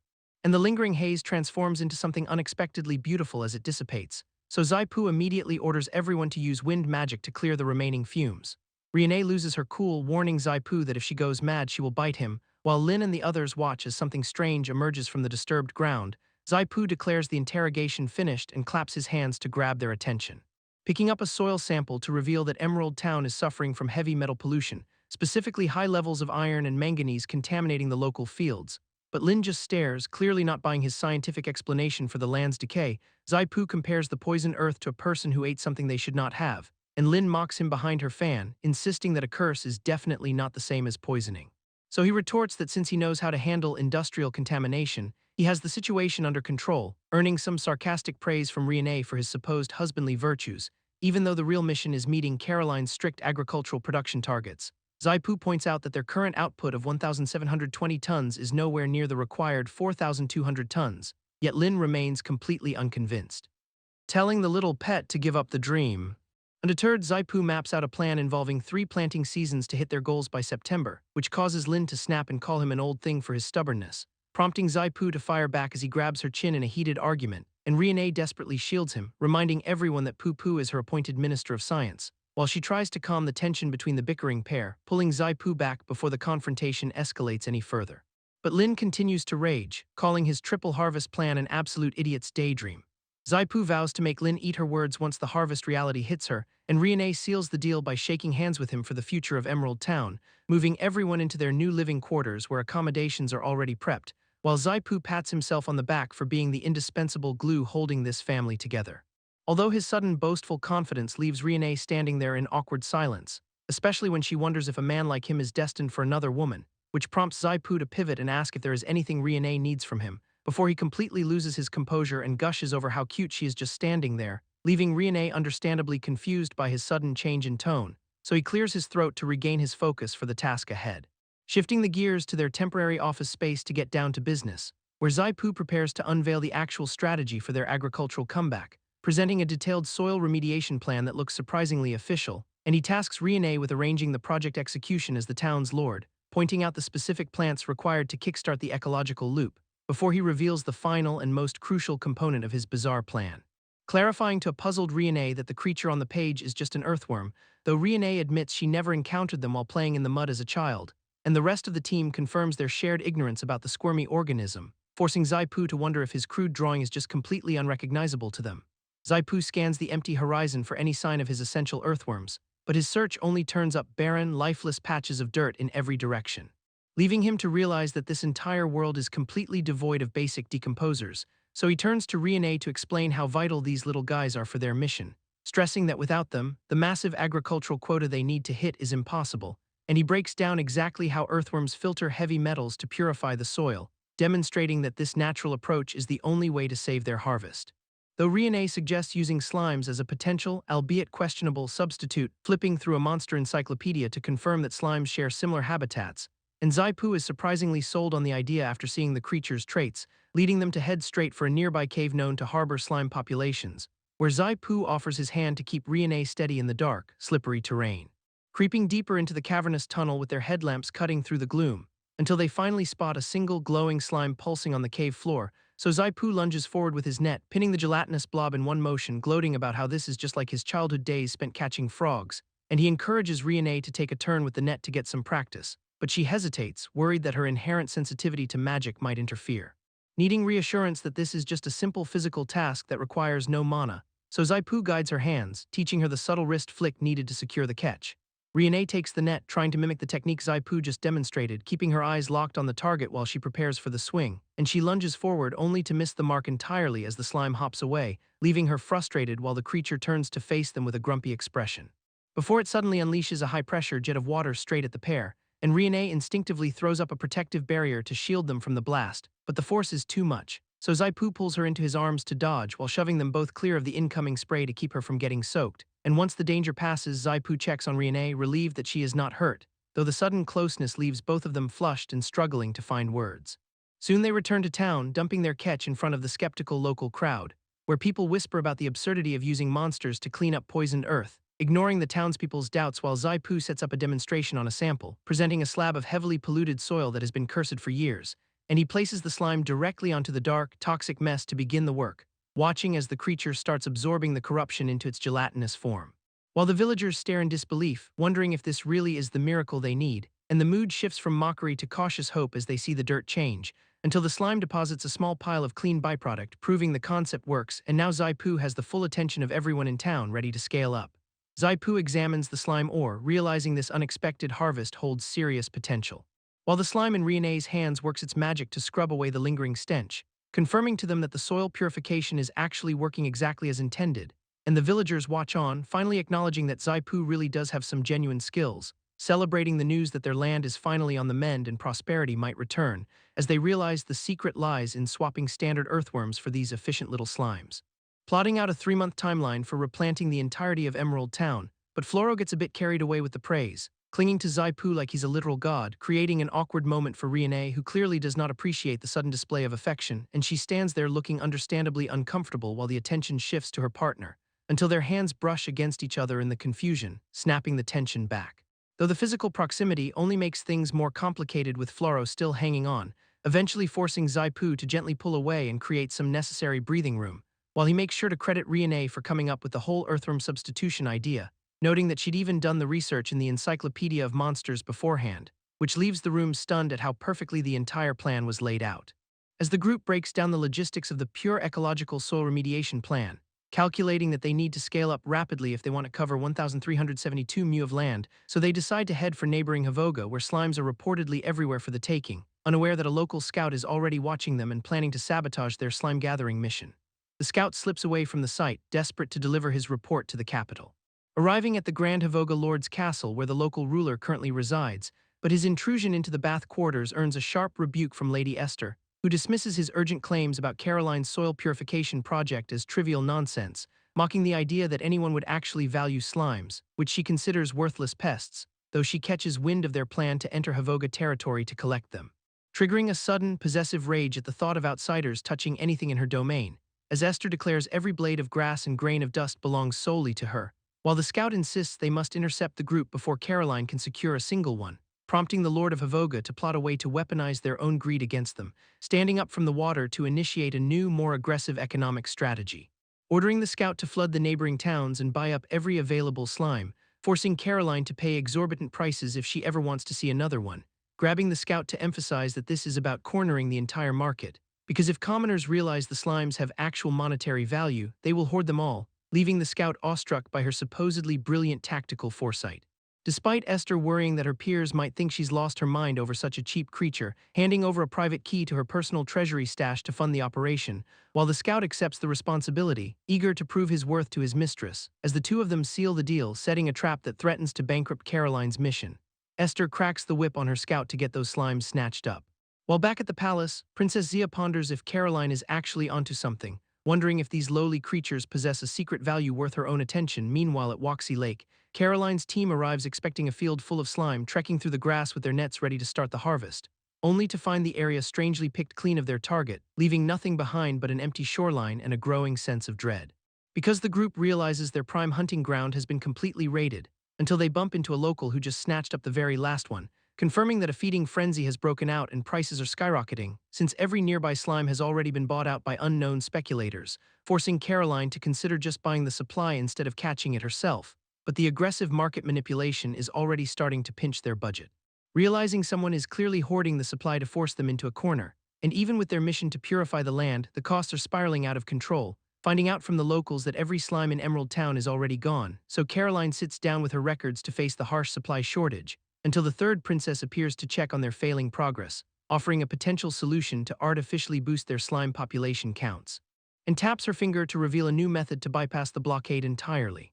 The third princess explains that slimes will not actually die if they are attacked, instead, they just split into two, potentially solving their massive supply problem, and she demonstrates the theory by holding two of the creatures up herself, which catches Zaipu off guard as he realizes the brilliance of the method, so they immediately start discussing the mechanics of utilizing that rapid reproduction, leading to an enthusiastic embrace as Zaipu praises her for the clever idea, while the tension shifts into a much more intimate moment between the two, ending with Zaipu pulling her into his arms to settle her nerves, but their PDA does not go unnoticed by the onlookers watching from the side, who find the sheer forwardness of visitors from another world pretty surprising, eventually breaking the mood as they get back to the task at hand. And Zaipu quickly composes himself while the princess tries to hide her blush, showing them exactly how to maximize the yield by cutting the slimes down, since one single slime can be forced to split into 16 smaller versions, which leaves the team with a table full of tiny slimes in mere seconds, though the observers cannot help but call out Zaipu for his questionable hobbies, ignoring the side comments to focus on the fact that their supply quota is met. Yet Zaipu realizes there is still one more lingering problem to deal with. Meanwhile, Esther enjoys her afternoon tea, seemingly unaware of the shifting market tides, and a messenger arrives to warn her that the sky is effectively falling. Esther dismisses the messenger with a wave, preferring her tea over the collapsing market, but her hooded subordinate drops a bombshell that Caroline is mass-producing slimes, and a blast of magical energy hits Esther square in the face for her arrogance, causing her to grab the subordinate by the collar while demanding an immediate explanation. Yet he casually brushes off the accusation, claiming his loyalty is beyond reproach, before deftly loosening her grip and shifting the conversation to business, reminding Esther that she wanted those slimes and now is the time to buy, though she refuses to be played, grieving the loss of her precious gold coins, which now sit in a heavy pouch as the scene shifts to the princess and her guest, who are discussing their mutual motivations for entering this cutthroat market, because the merchant makes it clear that profit is the only thing that matters, and she warns the princess that getting involved means becoming a full-blown accomplice. While back at the workshop, Zaipu watches as the slimes keep splitting into smaller forms, noting that their purification abilities are becoming significantly weaker with each division. So Riene commits to raising the tiny creatures with care despite the risks, and Zaipu vows to support her as they continue their secret project together, drawing curious glances from the others who wonder exactly what they are planning, just as the team is interrupted by the arrival of an unexpected visitor. For the Lord of Havoga has arrived with a massive shipment of slimes in tow, leaving everyone stunned as Esther Havoga steps out to confront them directly. Esther greets Riene with a false sense of familiarity, but the confusion on Riene's face reveals they have never actually met, and a bystander points out the blatant lie while Esther keeps her poise, pivoting to claim she has simply heard of Riene and admired her from afar before turning her attention to Zaipu to declare her fascination with him, reaching out to grab his hand while Riene reacts in total shock as the onlookers whisper about how another woman is already swooning over him. So Zaipu politely deflects the advance to keep the peace between them, while Riene tries to hide her relief that the situation did not escalate, and Esther shifts the conversation to the market shortage of slimes in Emerald Town, claiming she bought up the entire stock just to help them in their time of need, which makes Zaipu immediately suspicious of her supposed act of charity, yet she continues to play the martyr, insisting she went bankrupt to save them. Offering the slimes to the group as if she is doing them a massive favor, because she clearly does not know that one of their slimes can split into 16, so Zaipu rejects the offer by explaining they already have more than enough, leaving Esther stunned that her grand gesture was turned down so flatly, while Riene stands firm, making it clear they do not need her help to raise their own, and Esther struggles to maintain her composure as her plan to dominate the market crumbles. Deciding right then that if she cannot own the slimes, she will focus on taking Zaipu. Esther insists she only brought the slimes to help the people of Caroline, threatening to dump them in the wild if the group refuses her charity, so Zaipu plays along, acting like he's doing her a huge favor by accepting, while casually downplaying the slimes' abilities to keep her off their scent, suggesting they send the small slimes to Havoga to grow before returning them. Which prompts a relieved Esther to declare her mission accomplished and head out, leaving Zaipu to watch her walk away without even offering a polite farewell, knowing full well she only brought them to dump her worthless stock on them, and Zaipu is already plotting how to teach her a lesson for the attempted scam, while Esther walks off under her umbrella, still convinced her scheme is working, patting herself on the back for forcing them to accept the slimes they clearly needed. Oblivious to the fact that they played her to solve their own inventory problem, as her companion questions if she's gone insane for emptying her private stash, but Esther remains smug, betting that the second princess will reimburse her costs, confident that by forcing the use of slimes, she's ruining the soil's fertility, trapping the team on a path that will eventually lead to their own downfall, since she's convinced this will sabotage Riene and weaken the third princess's support. Fixing her eyes on Zaipu as a useful pawn she might eventually exploit, and she starts dreaming of ways to turn the tables on that summoned beast, while back at the Fano chamber, the next phase of her political game begins. Cecilian lays down the law to her sister, demanding she pull back and prioritize the Land family, but the sister is not exactly listening, clearly done with being pushed around by the family's political agendas. And she stares down the invitation from Riene, sensing that trouble is already brewing on the horizon far out in the desert. Merida and the team are busy dealing with those slimes Esther dumped on them, though Merida remains calm despite the pressure, fully expecting the guest they're about to receive just as the carriage pulls up, and Merida steps out with that typical, unshakable confidence, formally greeting them while apologizing for the lack of a proper welcome in this wasteland. And she cuts straight to the chase, questioning their true intentions behind this surprise invitation, refusing to play around with polite small talk when there is serious business on the table, so she drops the proposal immediately, offering to sell them liquid nitrogen technology to fix their crisis, pointing out that they do not need water witches when her tech can solve the problem cheaper, yet she senses the hesitation, realizing perhaps she gave them too much credit for foresight. While Merida watches, unbothered by the cold shoulder, keeping her focus on the bigger picture, and she tells them the door is open if they want to walk away right now, warning that skipping this deal is a mistake they will regret once their competitors leave them behind, because she knows exactly how much money they are losing by staying stubborn and stuck in the past, piquing their curiosity with the promise of a revolutionary tool they've never seen before. And she showcases the invention designed by Zaipu that has the crowd buzzing with excitement, with everyone clamoring for a closer look at the device that's drawing all the attention, because it functions perfectly without a hint of magical fluctuation, proving its purely mechanical genius. Confirming that this non-magical tool is exactly why Zaipu is the GOAT, and they all marvel at the pocket watch gadget, admitting even a top-tier witch like Riene can't compete with that level of intellect. Though someone finally asks the million-dollar question about why they would even need to make rain, when Zaipu's real goal is actually nitrogen fertilizer to guarantee a massive bumper harvest, leaving the group scrambling to compare it to the goddess of harvest's power. But the explanation pivots to the technical process of converting nitrogen into plant-absorbable ammonia, even if the girls are totally lost by the confusing terminology, questioning what on earth egg-form gas is. Making the person in charge sweat bullets as they realize they have no clue how to explain it, so they desperately call on Zaipu to step in and save them from this awkward tech support nightmare, and he calmly steps into the light, explaining that nitrogen is an invisible, odorless gas that still manages to exist everywhere, while he holds the room's attention with a single focused gesture, breaking down the chemistry by using water electrolysis to produce hydrogen gas. Followed by a quick spark of lightning magic to ignite the reaction, and he carefully purifies the gas to remove dangerous trace oxygen, scribbling out the chemical formula to show exactly how hydrogen and nitrogen synthesize into ammonia. Then he highlights the real prize, explaining that this efficient fertilizer will transform the future of Emerald Town. Though he admits they can't see the results immediately, he promises the impact will be undeniable once it hits the fields. And even the most confused onlookers start to feel the sheer scale of his potential, while a newcomer watches from the shadows, surprised to see Zaipu already commanding so much influence, leaving the rest of the team to process just how much he's about to change their world. Merida leans in with a business proposal, casually demanding a massive 3% daily interest rate on loans for Caroline, and the team immediately realizes she is far more predatory than they ever gave her credit for. causing a complete meltdown as they point out that an annual interest rate over 100% is basically daylight robbery. Although Flora quickly backpedals on her initial guilt, realizing the merchant knows exactly how to play them, suddenly Merida pivots with a sweet smile, offering to lend the funds to Caroline for absolutely zero interest, which obviously makes Zaipu suspicious enough to ask what the catch is. Because she makes it clear that there is a very personal price tag attached to her sudden generosity. And Zaipu turns to face her, bracing himself for whatever bizarre demand she is about to drop, while the rest of the group watches in nervous silence, wondering what kind of game she is playing, so he demands she just get to the point and state her request already. She leans back with an alluring expression, finally laying her true intentions out on the table, dropping the bombshell that she wants him to marry her, and the sheer audacity of the proposal leaves Zaipu completely blindsided. Making him scramble back in total shock as the weight of her words actually hits him, he tries to recover his composure by coughing, sarcastically praising her ruthless negotiating tactics. Then he starts to walk away, telling her to take her business elsewhere if that is the only way to get a deal, but Merida does not flinch, calmly explaining that no other merchant in the region will dare touch their business after this, since her family effectively controls the largest chamber of commerce in the entire land. So she reminds him that she did not travel all this way just to go home empty-handed, leaving him with a brutal ultimatum: accept the insane interest rate, marry her, or watch her blacklist Caroline from every single merchant in the territory. Zaipu fires back, demanding to know if this is an actual threat. Merida does not blink, clarifying that she is a businesswoman who refuses to chase losing deals, her intense gaze locking onto his as she promises he will see things her way.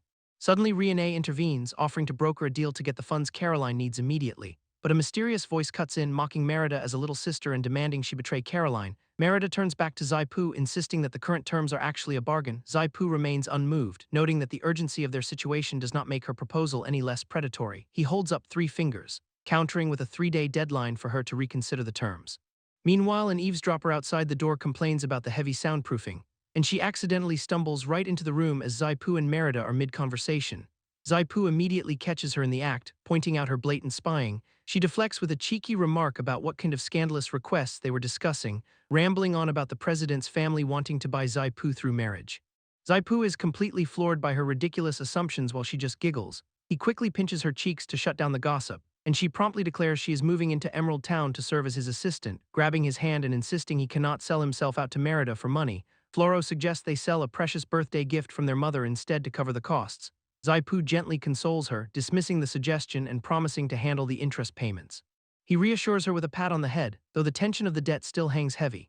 Zaipu stands his ground, refusing to let Caroline or his companions be traded away for cash, and with a sharp flick of his finger he tosses a token to finalize his rejection of the deal, pivoting instead to his new plan of agricultural revolution to secure their financial independence, using slimes for soil purification and rain-summoning rituals to skyrocket their crop yields. Meanwhile, the third princess sits across from a sharp-eyed advisor to trade secrets about the goddess's trial. She explains that Zaipu's recent technical discoveries were a calculated move to gain royal favor, masking her political maneuvering behind a veil of deep respect for the master's hidden agenda. The investigation into the ancient war heats up, revealing that Zaipu's work is far from random. The advisor warns the third princess that her fixation on Caroline is drawing unwanted eyes from the palace. Specifically, the first and second princesses are now monitoring their every move in the struggle for the throne. Despite the risks, she remains committed to leveraging Zaipu's influence for her own climb. A sudden flash of light flares in the room as they finalize their unspoken pact. The second princess watches from the shadows, analyzing the third princess's latest desperate play. She moves a single chess piece, viewing the entire territory as nothing more than a board to dominate. Yvette Azura scoffs at her sister's foolish attempts to turn Caroline into a political pawn, concluding that the third princess is far too naive to survive the high-stakes game they are playing back at the manor.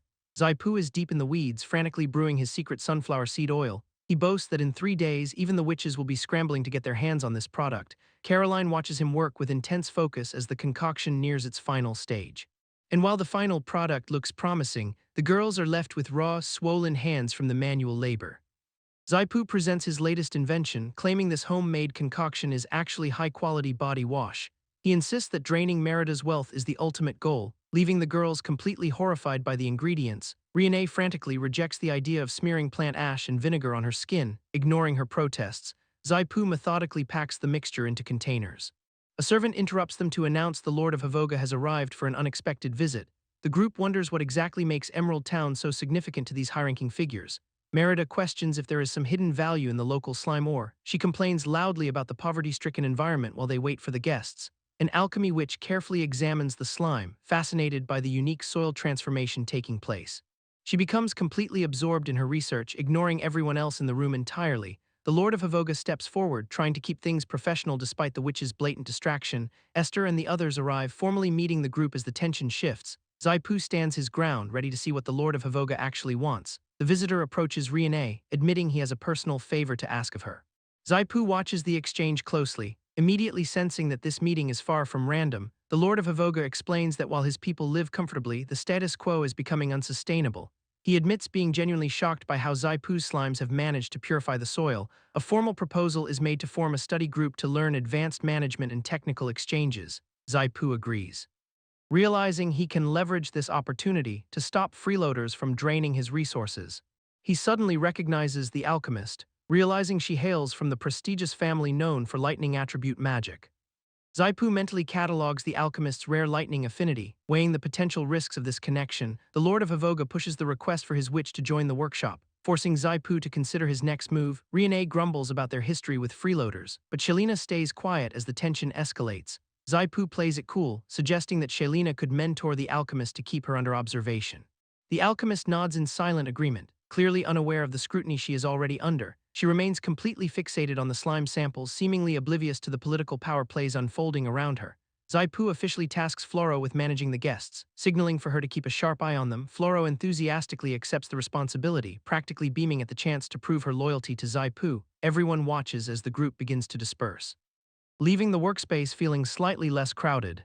Riene eyes Floro with a mix of skepticism and concern, clearly doubting the girl's ability to handle such wealthy guests. Floro thinks to herself that these wealthy visitors have more gold than common sense, ready to exploit that gap. She vows to serve the visitors with total dedication, aiming to squeeze every possible benefit from their stay. Zaipu watches them leave, harboring a nagging suspicion that this arrangement might still backfire. He turns his attention back to the remaining group, finally clearing the room of unnecessary spectators. Turning to Riene, Zaipu suggests they move forward with their original, more pressing agenda. Elsewhere, the conversation shifts to Shelina's past, specifically the ruin of her family's laboratory and her massive lingering debt. The second princess discusses the alchemist's true allegiances, noting she serves the royal line rather than the Lord of Havoga. She plans to send a direct reminder to Zaipu, ensuring he knows exactly who he is dealing with. Jinli's receives the directive, her expression sharpening as she processes the new orders. The second princess reminds Jinli's of her past failures, demanding better results now that the stakes have risen. The conversation shifts to Zaipu and the limitations of his current strategic foresight. Riene finds his sudden proactivity regarding the recruitment of Shelina genuinely unexpected. Noting that his transparent devotion to Riene Caroline is obvious to anyone with eyes, Riene struggles to process the implications of such open affection, hoping that Zaipu and Riene Caroline can finally secure their own happiness in this world. Elsewhere, the focus drifts to a much more intimate scene involving Yvette. She finds the delicate fragrance of the body wash deeply soothing, taking in the scent of roses mixed with fresh vegetation as she relaxes in the bath. The dense foam feels almost like a gentle caress against her skin, leaving her feeling thoroughly cleansed and refreshed from head to toe. Zaipu gets distracted by his own vivid imagination, struggling to keep his focus on reality. Returning to the workshop, he tries to shake off the lingering mental images. Riene greets him immediately, unaware of the thoughts currently racing through his mind. Zaipu desperately attempts to act natural despite his internal fluster, dodging her questions about his behavior while casually shifting the topic to business. He finally addresses the critical intelligence regarding the second princess. Riene explains that this royal rival aims to usurp the first princess and seize the throne for herself, warning Zaipu that Shelina might be a pawn used to steal their proprietary production technology. Zaipu remains unbothered, downplaying the risk of losing such scientific knowledge, convinced that sharing information is the only way to foster true innovation and growth. Zaipu brushes off the sabotage fears, insisting that direct intervention is his real concern. Strolling through the revitalized fields of Emerald Town, Lin and another figure marvel at the lush greenery. Disbelief washes over Lin as she confirms the once cursed land is thriving again. Acknowledging that such a transformation is entirely thanks to Zaipu's influence, Lin vows that anyone attempting to destroy this newfound hope will meet their end. Catching the drift, the companion questions why Lin's opinion of Zaipu has shifted so drastically. Noting that even President Merida of the Fano Chamber of Commerce holds him in high regard, the implication that the Land family might favor the first princess hangs heavy in the air. Deciding she has seen enough for one day, Lin heads back to rest while work continues back at the lab. Zaipu probes the group on the practical application of lightning attribute magic, explaining that their traditional reliance on witches to channel magic is essentially using them as consumables. Zaipu challenges the status quo, arguing that such a gift acts more like a shackle handing over a canister. He prepares to demonstrate a different approach to generating power, pouring liquid into a basin. He begins assembling his own version of a chemical generator, detailing how his research bypasses the need for lightning magic entirely. Referring to the device as a Baghdad battery, he pushes his theory of independent scientific production. Beckoning the women to follow, Zaipu insists they witness the potential of his invention, explaining the mechanics of a voltaic pile. He shows how stacked metal plates generate a steady current. Observation turns to realization as the group witnesses the device hum with internal energy, piling up the schematics. Zaipu prepares to push his new energy projects to the next level. Acknowledging the total silence from the subject, the group agrees she has finally hit her limit. Stepping away from the room, Zaipu leaves Shailina in the capable hands of Jinals. Turning his attention to Merida, he finds her waiting in the moonlight, ready for their next move. Shifting back to his private quarters, Zaipu notices the distinct scent of the body wash on Riene. Observing her quiet demeanor, he senses the weight of the day pressing down on her. Noting that even a summoned beast deserves a reward, Zaipu gently rests a hand on Riene's head. Offering a soft smile, he bridges the distance between master and companion. Suddenly interrupted by the arrival of Caroline, Zaipu finds his moment of peace cut short, complaining about the high-maintenance demands of Lord Avoga. Caroline vents her exhaustion, detailing the physical toll of fetching hot water twice a day. She laments her grueling routine, questioning why she continues to indulge such princess-like behavior. Zaipu looks on in confusion. Finally realizing the strain, he tells Caroline to stop fetching bathwater for Riene immediately, brushing off her protests. Zaipu insists she focus her efforts elsewhere to ensure Riene remains comfortable. Elsewhere, a rival sits in solitude, convinced that winning over Zaipu is her only path to a better life. Calculating her own value, she weighs her beauty and status against the power Zaipu commands, drafting a letter to the gentleman himself. She prepares to make her move with a formal invitation. Cursing her current poverty and the lack of luxury, she finds her living conditions completely intolerable. Vowing to escape this hellhole once she secures Zaipu, she waits for the right moment to strike. Just as she plots her next step, an associate arrives to alert her that the guests have finally arrived. Smoothing her dress with newfound confidence, Esther prepares to charm Zaipu and secure her future. Esther arrives, immediately dropping the bomb that she is there on Merida's behalf. She casually mentions a love letter sent to Zaipu, leaving Riene stunned that her own private mail was intercepted. Tension spikes as Esther pivots to an awkward invitation for a bath, completely blindsiding everyone present. Questioning the bizarre shift in topic, the girls try to process just how weird this proposal is. Shifting the scene to a private room, Zaipu presents a collection of luxury supplies to a skeptical associate, demonstrating a custom-made body wash. He explains it was crafted entirely by his own hands. Diving into the ridiculous production process, he claims the ingredients are harvested by moonlight and cold-pressed by hand, showing off the dense foam created by his proprietary pump head. He boasts about its unique quality, mentioning the astronomical cost of 3 gold coins per bottle. He frames the product as a high-end luxury, curious to see if the hype holds up. The ladies decide to put his claims to the test. Dipping into the water, Esther prepares to sample the rare, overpriced soap for herself. Dispensing a small amount from the pump, she inspects the lather with a critical eye, testing the texture against her skin. She admits the quality is surprisingly elegant. Swirling the soap into the basin, she watches how it dissolves and fragrances the water. Switching back to business, she demands to know the production volume and total cost to manufacture, explaining his low-cost strategy using sunflower seeds. Zaipu reveals his plan to cap output at 10 bottles monthly. Calculating a measly 30% profit margin, Esther is clearly unimpressed by his lack of ambition, lecturing Zaipu on basic economics. She scolds him for running his business so poorly, dismissing her critique. He remains confident that she just does not understand the hidden margins yet. Dropping the real math, he reveals the 3 gold coin price tag nets him a staggering 39,000% profit. Esther fires back that his pricing is essentially robbery given the average income of Azura. Down in the bath chamber, the luxury fragrance is already winning over the skeptics. Despite their reservations, the quality of the product is proving impossible to ignore. Zaipu clarifies that this is not theft, it is pure market segmentation. Positioning the soap as a status symbol rather than a utility is how he hooks the wealthy. Struggling to process the shift to luxury tier branding, Esther finds herself caught in his logic. He continues to break down his strategy of forced scarcity and exclusive membership tiers.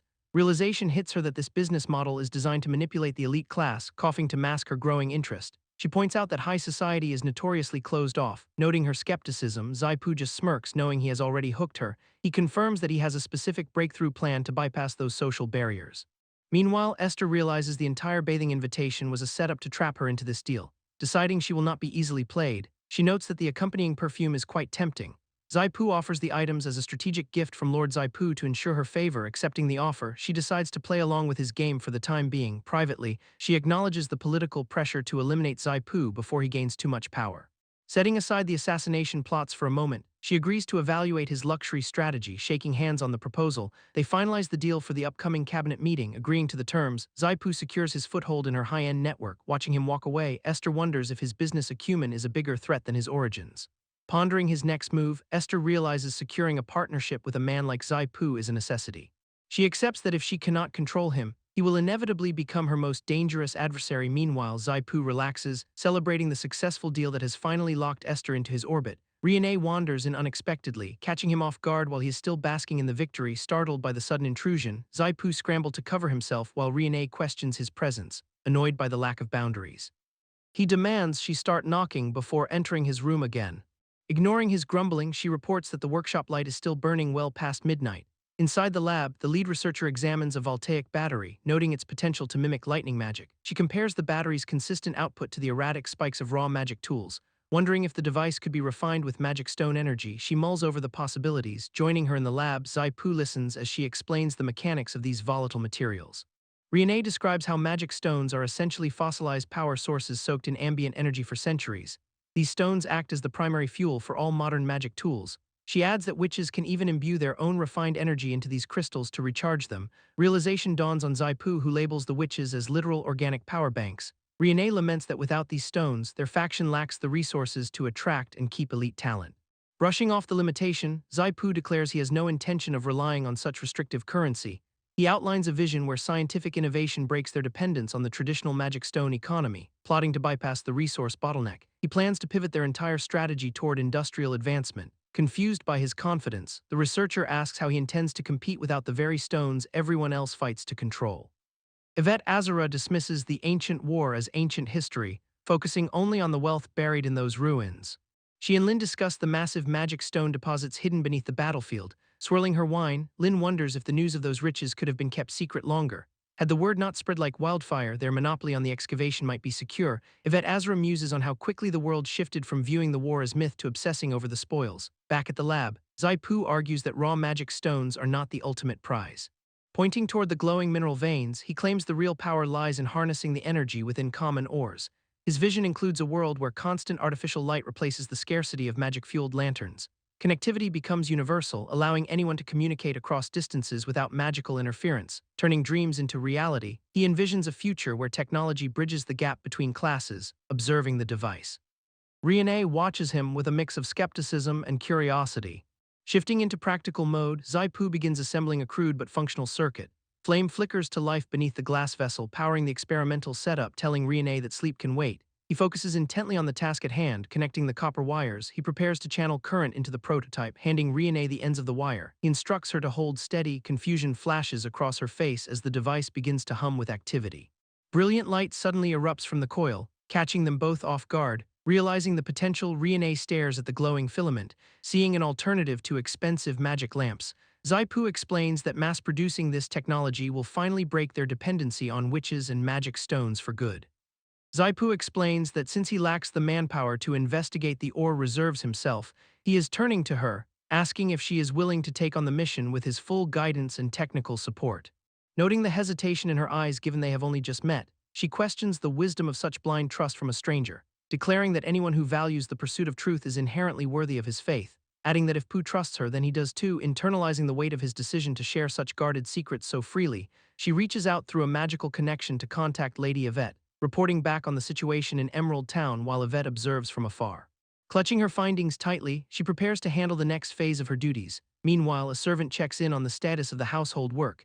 Hearing that the staff is effectively on strike, local workers confirm that Flora has abandoned her post, gossiping about how she's prioritizing her time with Zaipu over her actual job, claiming they witnessed the two of them getting far too cozy, drawing crude caricatures to mock the pair's public displays of affection. Leaving the household staff feeling completely overworked and drained, an exhausted worker finally tracks down the missing colleague, demanding she stop slacking off and get back to her assigned tasks, but the runaway employee would rather quit entirely than return to her responsibilities. Finding common ground in their shared misery, the two workers vent about their demanding mistress, describing Lady Esther as a total nightmare who just wants to lie around and do nothing. Recounting how waiting on the princess for hours on end left them physically wrecked and aching, realizing their workload has ballooned without a single extra cent of pay to show for it, bonding over these shared grievances, they find a rare moment of genuine solidarity. hugging it out as they lament how much easier things would be if they had teamed up earlier, comparing their individual struggles to a never-ending sea of pure professional bitterness. Desperately wishing for an escape route from this grueling household cycle, noting that they originally aimed to work for Lord Zaipu, but Lady Riane's insistence on better pay and generous time off had lured them away, asking if there is any possible way to jump ship to a better situation, trying to stay professional while secretly considering a change of scenery, begging for an internal referral to get out of their current hell.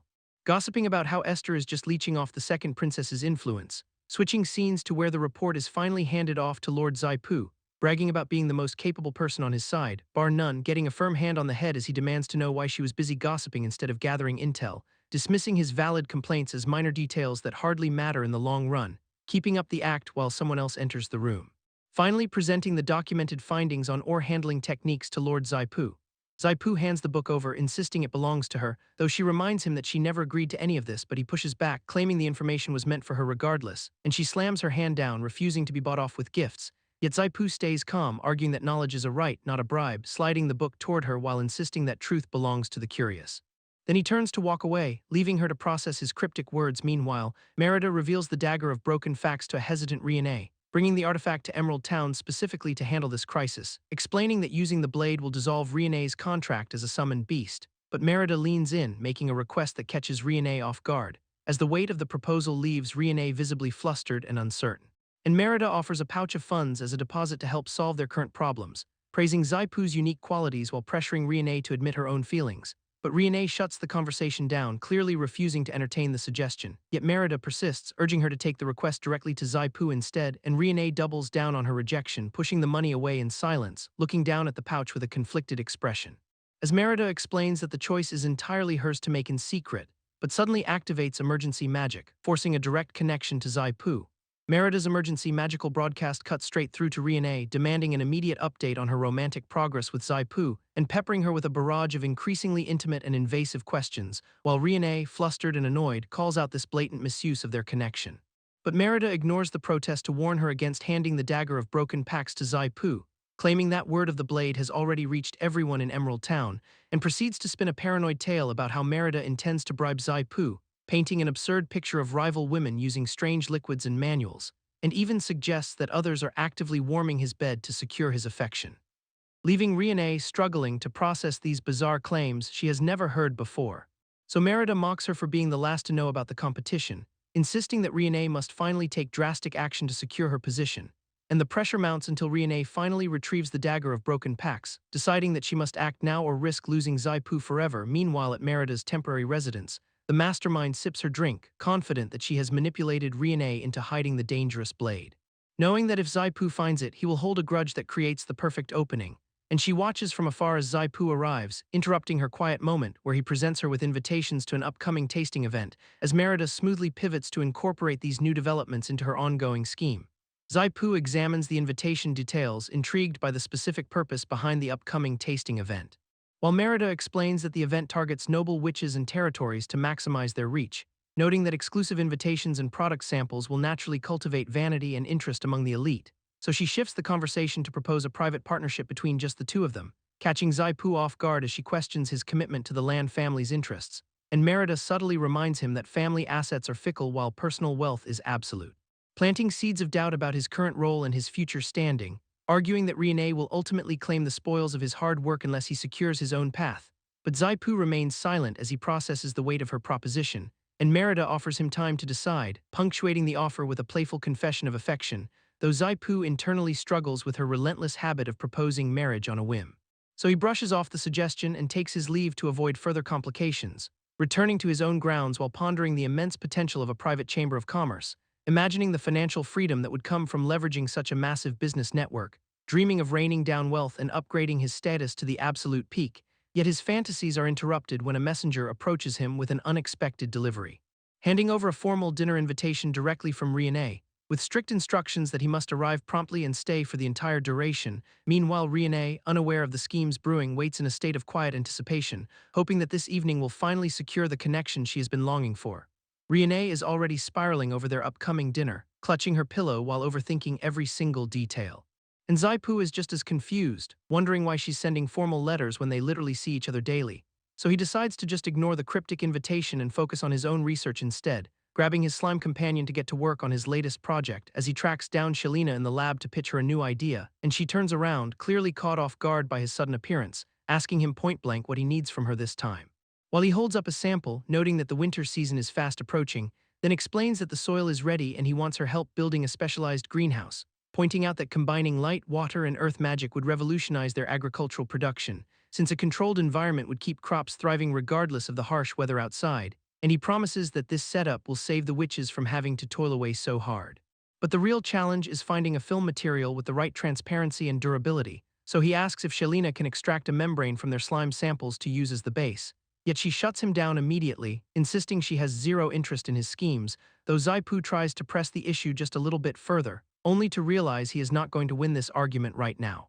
So he pivots, telling her he will handle the membrane research himself and to let him know when she changes her mind, walking away as he prepares to get his hands dirty with the slime, while Shalina watches him go, her expression softening into a lingering, silent curiosity. Zaipu remembers the invitation Riene sent and rushes over to her place, finding her already busy gathering fresh vegetables for their dinner, yet Riene admits the invitation was just a ploy to get him to cook for her. So she puts on a maid outfit and lets him take over the kitchen duties, while secretly blushing at the domestic vibe of him handling all the prep work, though Zaipu tries to step in and offer some help to lighten her load, telling her she already does enough for the family and should just relax, which makes Riene absolutely melt under his unexpected display of care, and she can barely find the words to respond as he takes charge. So he suggests heading back to his research while the meal finishes cooking, but Riene immediately feels the distance growing between them again, reaching out to grab his hand to stop him from walking away, and Zaipu promises he will return to her side as fast as possible, leaving her feeling completely frazzled by his genuine and attentive nature, while he jokingly remarks that their current dynamic feels like a married couple, causing Riene to get even deeper into the role of a wife waiting for her husband, as she watches him work and realizes how much she enjoys this quiet moment, though the atmosphere gets even more intense as she realizes she needs help, so she asks Zaipu to help her tie the ribbons of her apron, and as he leans in to assist, the physical closeness makes her heart race. Zaipu leans in close to finish tying the apron, and he pulls the strings tight while Riene watches him with wide-eyed curiosity, bragging about his ridiculous expertise in knot tying and specialized bow techniques, claiming he even made a tutorial video on the subject just to flex, so Riene can only stammer a quick thank you while feeling like she failed at being smooth again, as the dinner table sits spread with food and the two of them finally settle in, though Riene recalls the secret advice she received earlier about seducing Zaipu with wine and a compliment.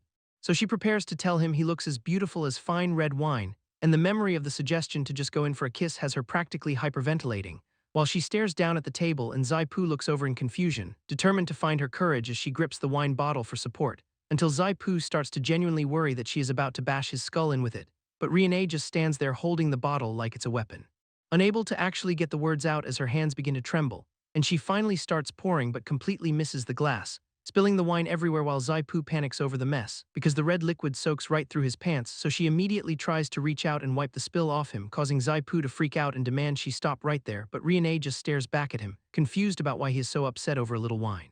Zaipu decides to bail on the dinner mess and heads off to wash up, leaving Riene alone while he spots Shalina wandering in the distance, catching her attention briefly before he realizes he's not exactly presentable for a conversation, so he turns away, while Riene dwells on her failure to follow through for her sister's sake, sitting there wallowing in the realization that she blew yet another chance, running through a mental checklist of every single step she managed to ruin tonight. Meanwhile, Zaipu is in the bath wondering why Riene has been acting so bizarrely, still curled up in the dining room. Riene contemplates just throwing in the towel, unaware that Zaipu is actually replaying her efforts and finding them surprisingly sweet, questioning if she should just give up on the whole romantic seduction plan. But Zaipu is busy finding her awkwardness endearing rather than annoying. Suddenly, Riene knocks on the door and asks to come in, leaving Zaipu completely caught off guard by the unexpected request, scrambling to justify her presence as anything but a blatant invitation to bathe together, and deciding that he's definitely not going to play the role of a saint, so he strikes a pose and welcomes her into the room, right as Riene walks in holding the dagger she recovered from Merida, explaining that the item can actually dissolve their standing contract, which catches Zaipu totally off guard as he stands there soaking wet. And Riene accidentally gets a full view of him before sprinting out in a panicked frenzy. Riene pulls herself together enough to apologize for the earlier interruption, dropping a bombshell that she's officially turned 18 today, which hits Zaipu with the sudden realization that she is not just flirting, as Riene lays out her entire dowry, a title, a castle key, and a high-ranking witch certificate, leaving Zaipu feeling like he's trapped in some bizarre, high-stakes matchmaking audition. While she promises to handle the household chores and provide for their future life together, pledging her total trust and protection against anyone who dares to cross him, leaving Zaipu barely able to process the sheer weight of her commitment, wondering if she is actually dropping a marriage proposal in the middle of his bath, and her silent, bashful nod confirms that she is 100% serious, so he stammers through a question about why she's jumping to such extreme lengths, leading to a confession that she simply cares for him more than anything else, though she leaves the door open for him to walk away if he wants, resulting in Zaipu calling her a total idiot while secretly finding the gesture heartwarming as he gently corrects her method, insisting that he should be the one to provide, pulling her closer to emphasize that his role is to take care of her, and the tension breaks as they share a quiet, intimate moment face to face. Finally asking if she's willing to officially start dating and become his girlfriend, which causes Riene to tilt her head in confusion, wondering if that just means they are engaged, as she tries to wrap her head around the concept of dating while looking completely lost. Zaipu tries to clarify that marriage is not just an immediate step for everyone, but Riene seems stuck on the idea that proposal leads straight to a lifelong bond. So he breaks down the concept of dating as a trial period for potential partners, explaining that marriage is the destination, not the starting line of a relationship, and he emphasizes that separating is a mature option if the two are not compatible, leaving Riene to stammer over these new, confusing terms as she processes the logic. Just as the two are getting into the rhythm of their conversation, an unexpected interruption forces them to break their intimate bubble immediately. As someone rushes in to report an urgent situation happening out in the fields, where a strange, sweet scent is suddenly hanging heavy in the air, and Zaipu inspects the ground to find a mysterious, sticky residue on the soil, which has him instantly on edge as he realizes something is terribly wrong, while Merida identifies the cloying odor as a potent, unnatural attractant, leaving everyone to wonder what kind of creature could be luring them into a trap. And suddenly a blinding flash of energy erupts from the distance, as massive swarms of heart-corroding locusts descend upon the field in a dark cloud, overwhelming the entire area with their sheer, terrifying numbers, until a sudden massive inferno ignites to protect Riene from the incoming swarm, and the fire blazes intensely as it incinerates the insects before they can reach her, leaving the onlookers to breathe a sigh of relief now that she is safe. More locusts swarm the sky, pushing the defensive line to its absolute limit, so Riene coordinates the other witches, ordering firecasters to the front while wind users rotate to support, and the battlefield erupts into a sea of flames as the frontline witches incinerate the incoming wave. But the insects are relentless, pushing through the fire barrier despite the heavy losses, causing the frontline to falter under the sheer volume of the plague.